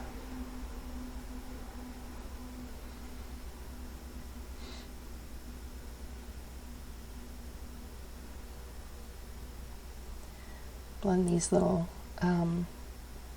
rougher areas into the water, kind of bring that down a little bit, show a little bit more movement, a little bit brighter paint right in through here.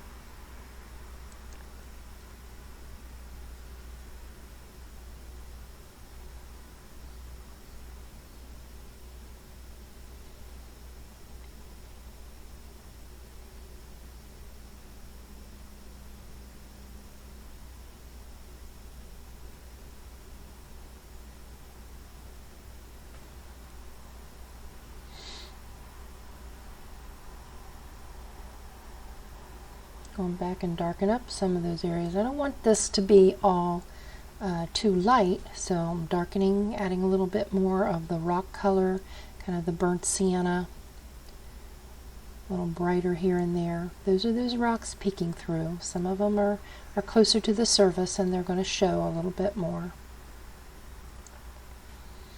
Don't want to lose my darks. That's one of the biggest things that we have trouble with, is that we add our highlights and we tend to lose our darks, so we want to make sure we don't do that.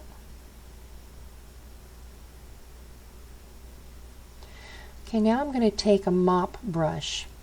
I always like to fluff my mop brush out, get rid of any excess hair. Mop brushes tend to lose hair, so I'm really going to flip it around, pull gently on it, make sure I get rid of any loose hairs that are hanging out around there.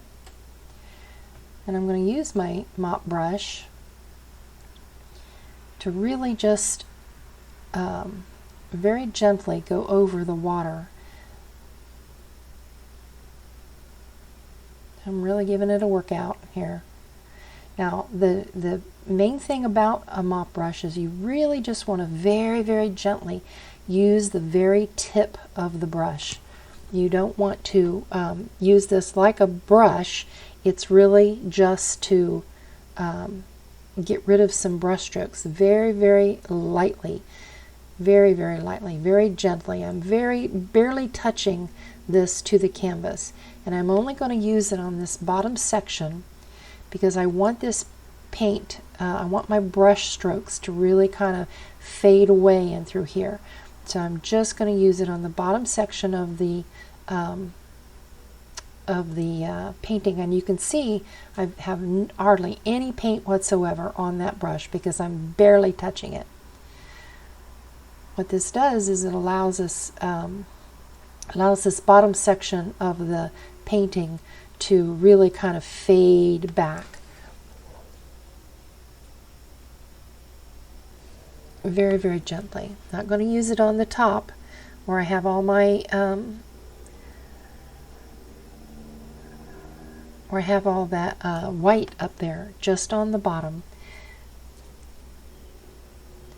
And I can go back if I need to and add just a touch of light color in through here.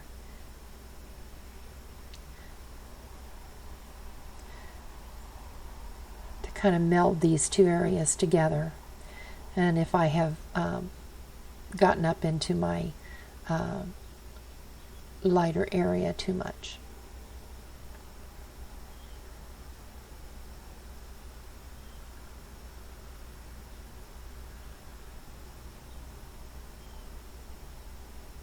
Adding a little dark back in along the edge again.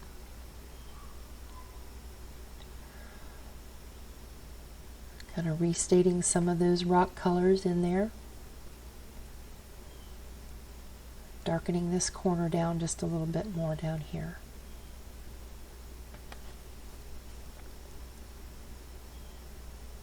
I want the bottom corner, bottom edge to be a little darker than the rest of the painting.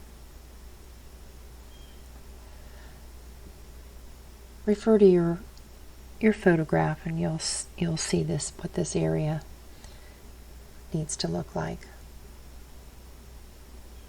Touching up a couple of dark spots again.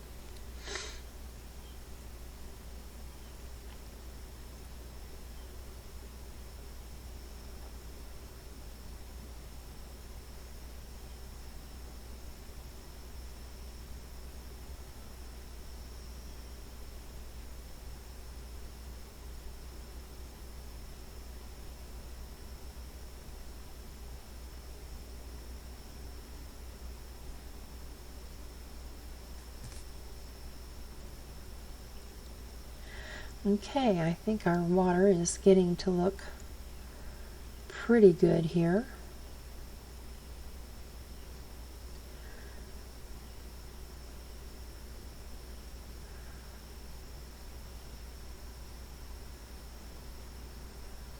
Again, I'm just adding a couple more highlights along the top. Kind of pushes those rocky areas, those softer areas down. Making sure we have those eddies kind of highlighted.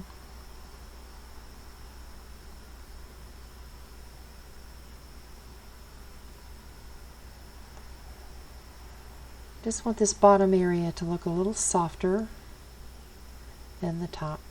Again, very, very gently, barely touching the canvas with our mop brush. See, very little paint.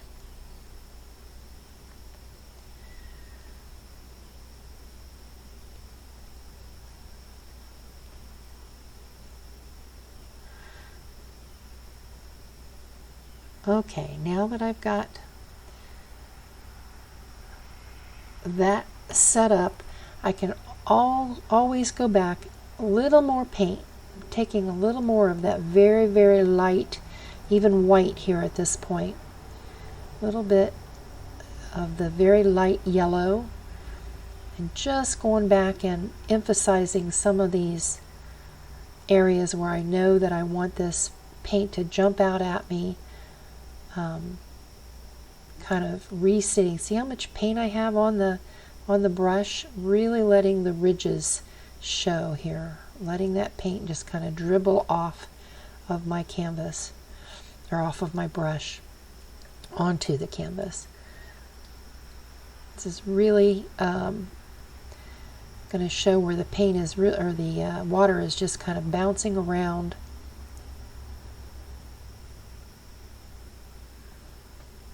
Highlighting those areas where it's really, the light is really hitting it as it bounces around.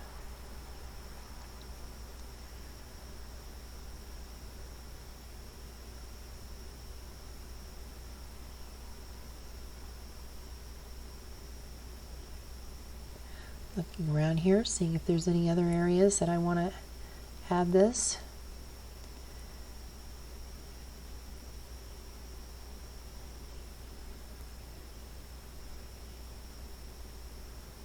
Paying special attention right to the edges where the water falls over.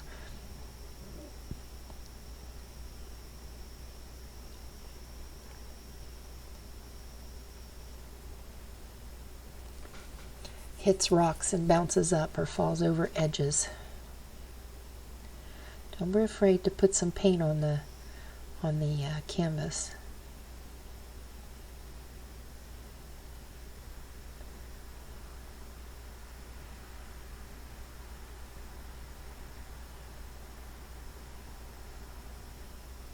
Think of it as water flowing over these rocks.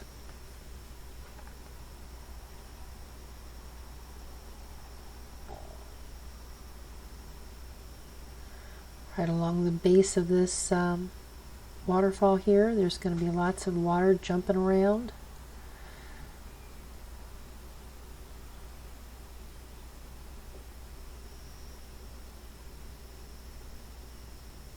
Splashing where it hits down the base there.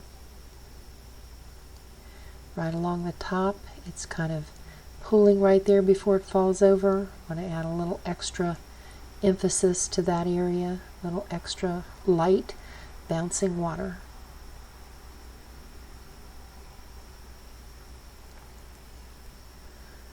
Right along the top here.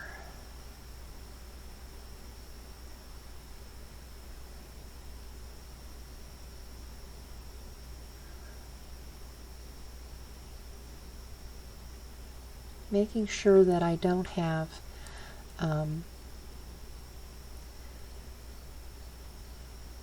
these areas that are coming down over looking too same. Also then pushing a little bit of that light back into the water. A little pond back here.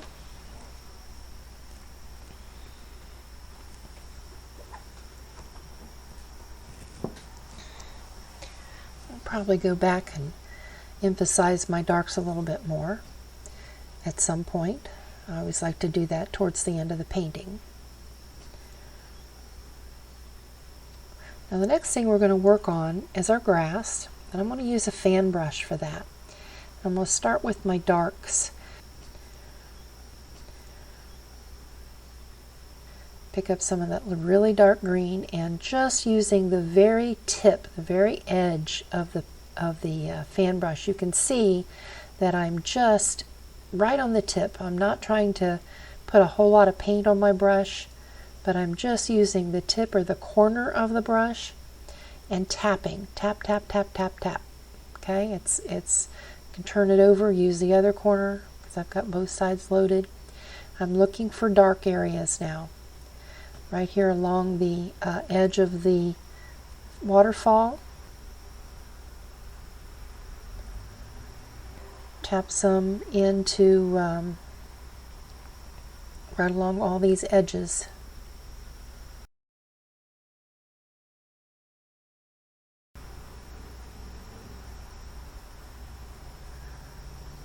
Right along these lines is where there's kind of creases in the rocks, and this is all going to be very dark right next to the water here. But I'm just using the corner, I'm just tapping to get some of that dark right along the base here.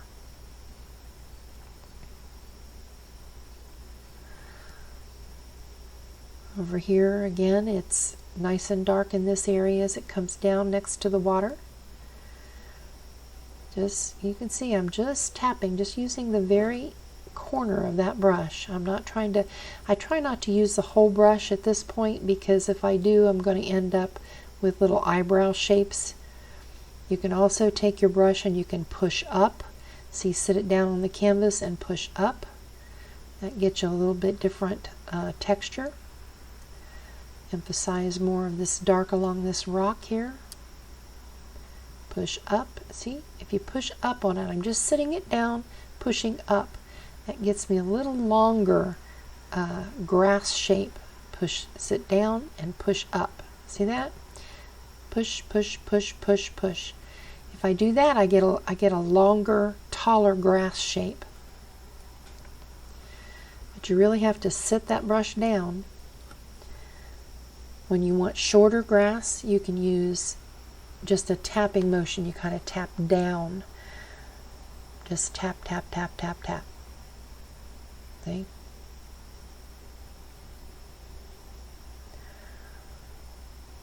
Still doing filling in some darks.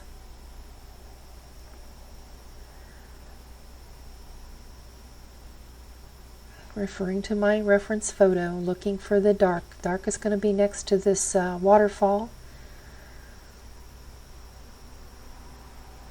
Then as I start to go out a little bit, I can start picking up various shades of green. Again, I'm just tapping. Pick up more paint, a little bit different color, a little lighter green. Kind of pull it back.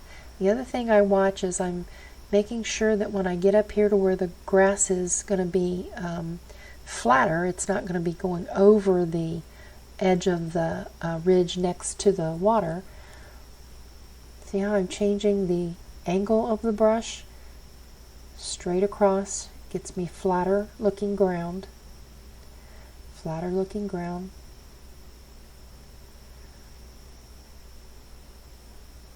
Varying the shades of green, just kind of moving around, getting different shades of green in through here. Tap, tap, tap.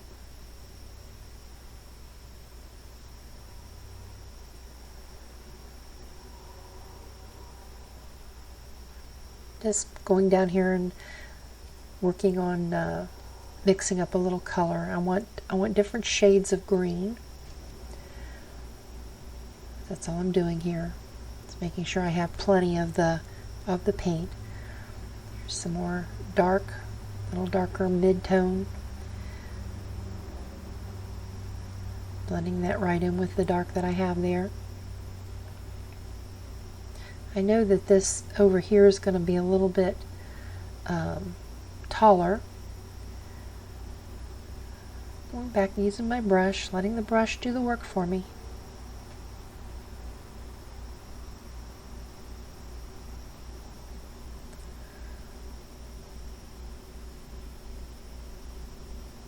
Just getting the color in here.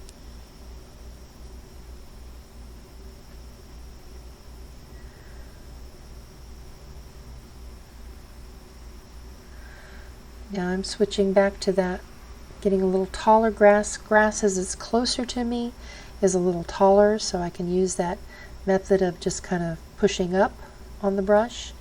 Just sitting it down, pushing up. A little more paint. It's off camera here, but it's really the same thing. All I'm doing is just filling in that dark corner, that corner with a little bit darker, a little bit taller grass by pushing up on that brush. Sit it down flat on the canvas and push up. Push, push, push, push. See how it gets the grass looking a little taller? When I want it to be a little shorter, I can go back to my push down method.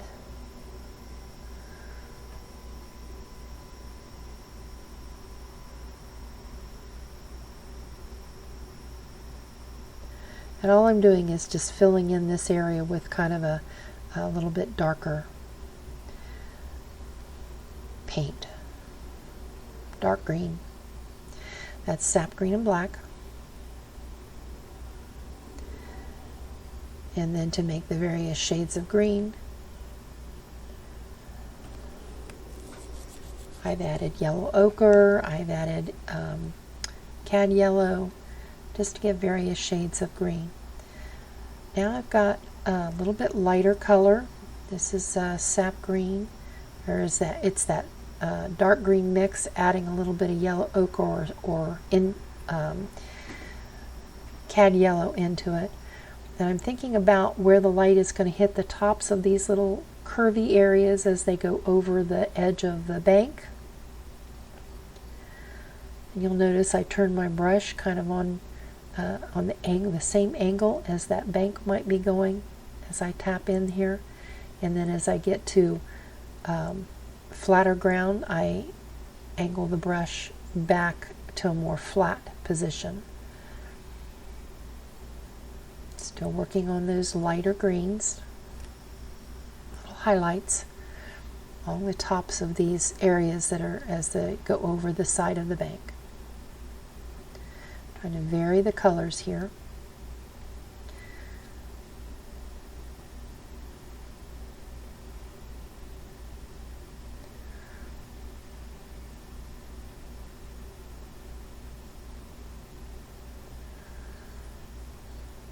Saw an area over here that probably needs a little bit lighter. See as it kind of comes down around.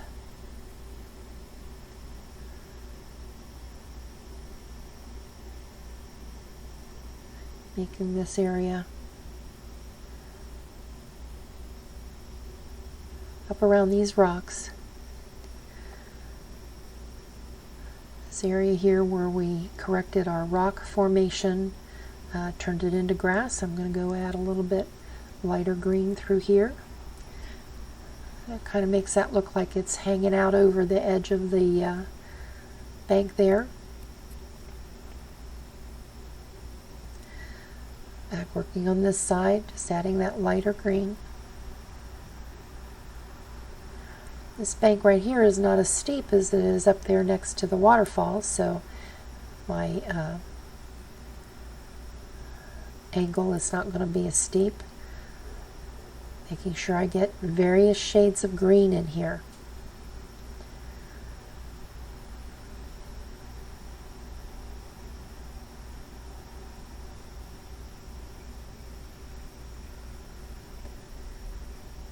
Notice I'm skipping around so that I don't get everything looking the same.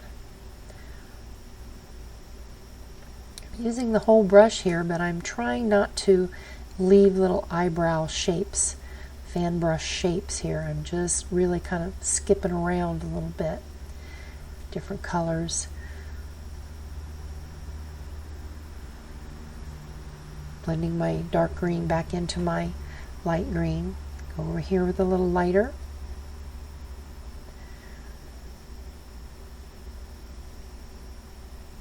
Again, using that push-up stroke gets those brush strokes a little longer, makes the grass look a little taller.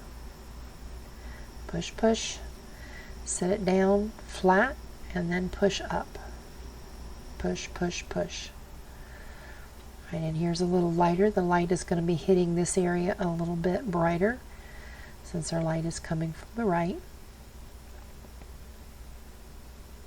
Right in here. Let this kind of go out over our water edge a little bit right in here.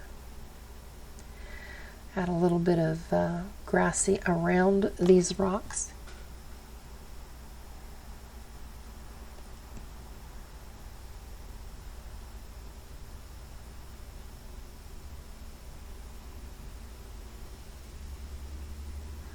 Grabbing a little more paint.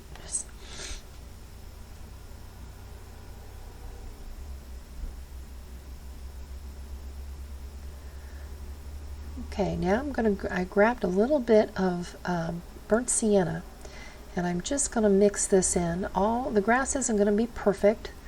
It's going to have a little darker areas. We can touch a little bit of dark green and burnt sienna here and there. Gives it a more realistic look.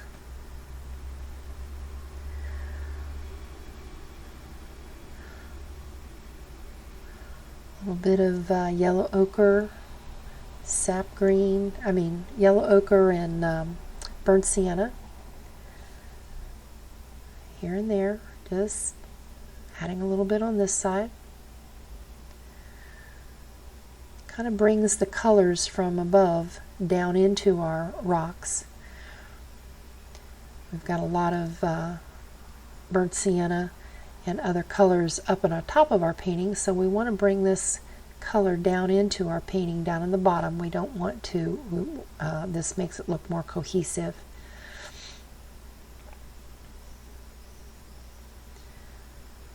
And more realistic.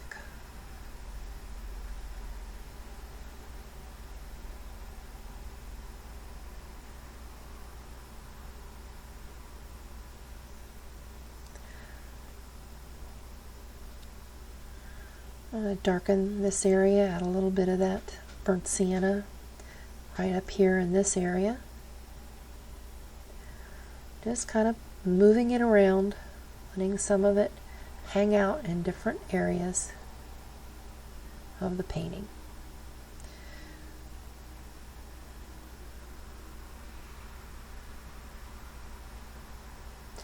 Right here at the very top of our water, or near our bank of water here, we know that this area right here is going to be brighter. I'm just going to take a little bit of that brighter green, kind of highlight along the edge there. It's going to catch some light over here. Just going to highlight that whole area around the pond at the top. Light's coming from the right, so it's going to hit these areas that are right along the top of our waterfall more. Bring a little bit of that down. Again, the water will hit right here, so I'm just picking out some highlighted areas now. Going in there with yellow ochre and white, a little bit of green on my brush so that it's a brighter green. Just highlighting where the light might come across there and hit along the top of this bank. Right in there, might get just a touch.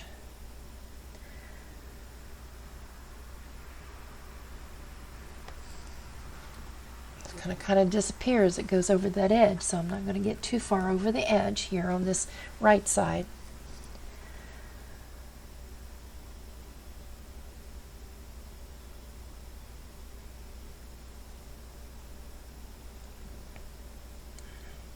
Always re-emphasize that very brightest spot right at the top.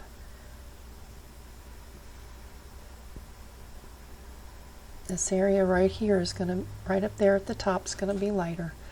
I'm going to blend this a little bit here. I don't want that to be too bright going down over the bank. But over here, we're going to have some brighter greens. Light might catch some of those right there.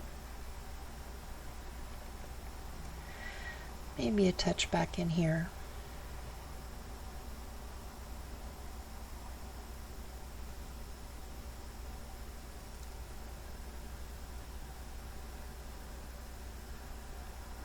Kind of thinking about where the light might hit as it comes across. Add a little yellow ochre in here. It's a little duller highlight, but it does give us a little bit of that color over here.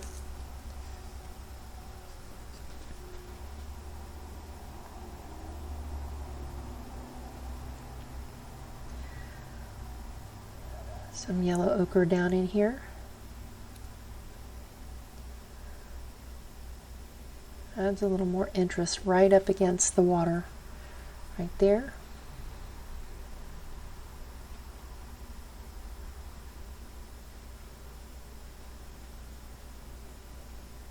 This is not going to be as bright, but it is going to have a little bit of light. So I'm using yellow ochre right along the edge here.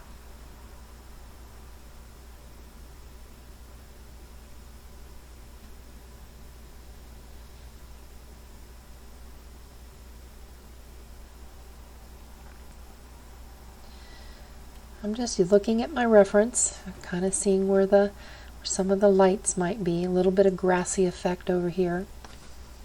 Some of that yellow ochre.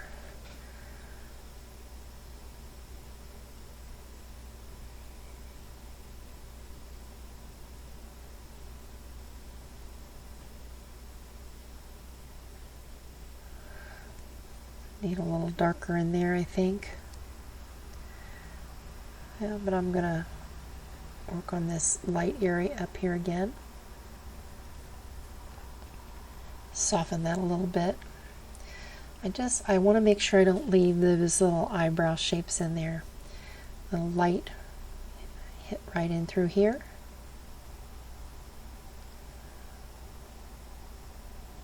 Give the idea that it's kind of grassy, hanging out over the edge here of that rock.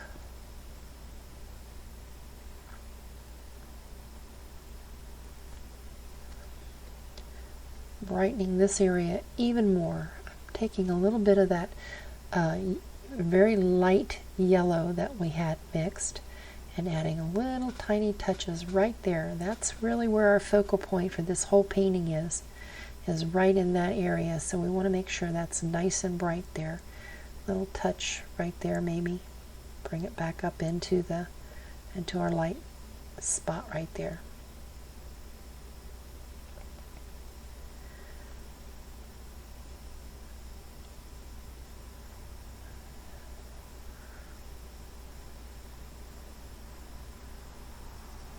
A little yellow ochre in through here, just to add a little more interest.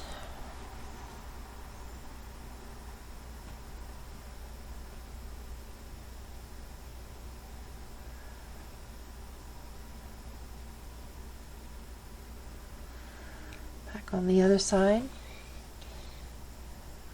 I'm just filling in my bare spots here. I noticed I have some areas where I haven't got any paint on my canvas, so I'm just pushing in some color. Kind of blending this a little bit.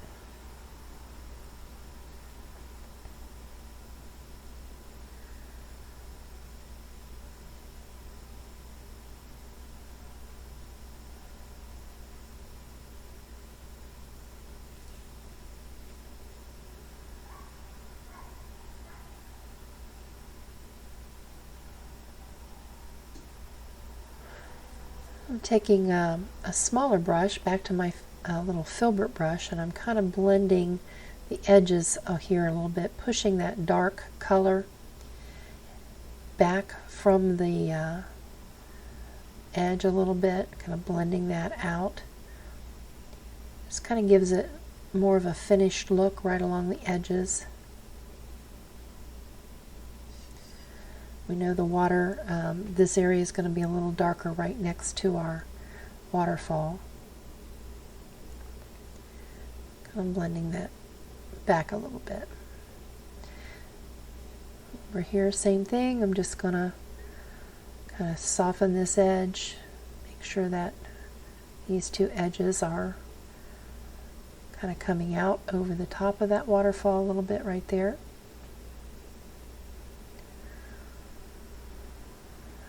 Need to darken this area a little bit, I think. Right in there's a little rock. Giving that edge a little bit more help with a little darker color. Blending it back in. Darkening these areas down here that are right next to the waterfall.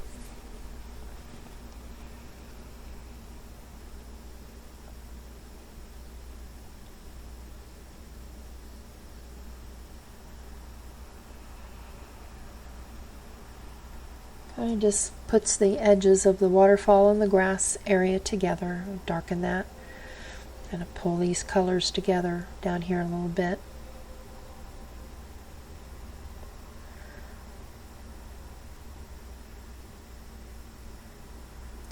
Darken this as it goes back into the grass. Kind of blend these, like a little craggy area right there. Kind of blend that together. And I can take back to my fan brush, and I can highlight the top of that little section right there that's kind of sticking out into the water. A little dark along the edges. I'm using my fan brush so that I can get a little grassy effect there.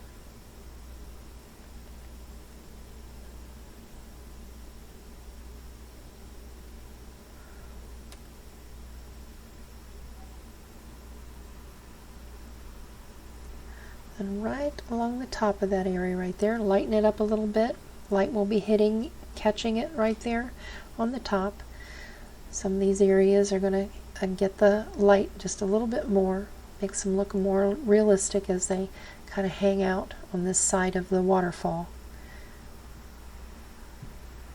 Because the light is coming from the right, it will hit these areas more. So I'm just going and emphasizing those areas. Little touches here and there.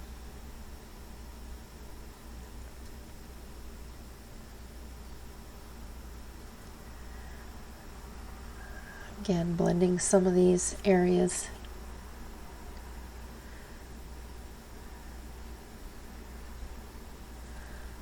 So that they look like they're coming out into the water.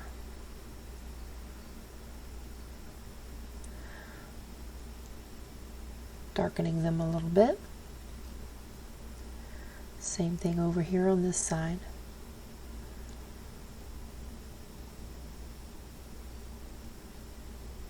A little scrubbing here.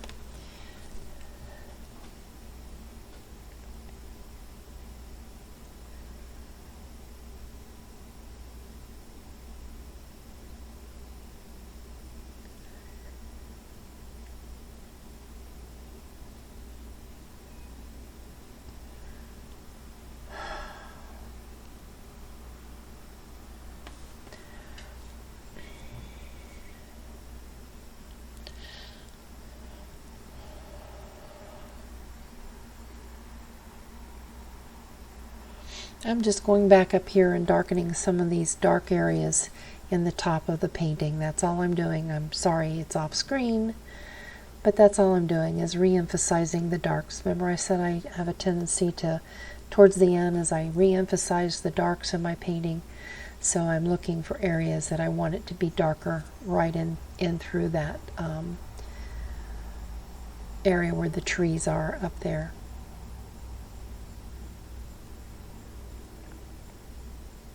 Right underneath of the fencing here is all I'm doing is darkening that area.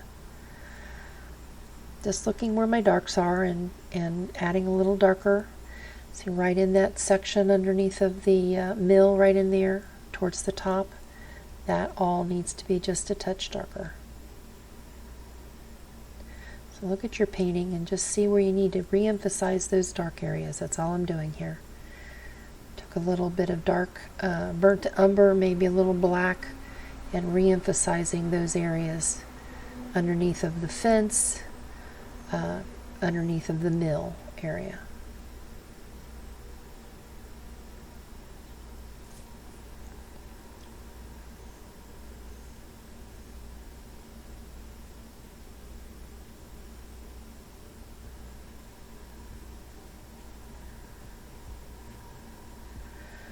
I think I'm going to call this one done.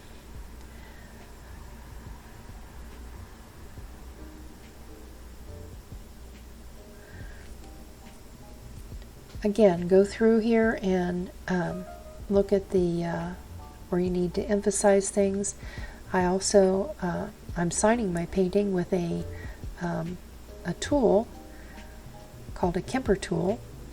It allows you to sign without using a liner brush. And we'll call this one done.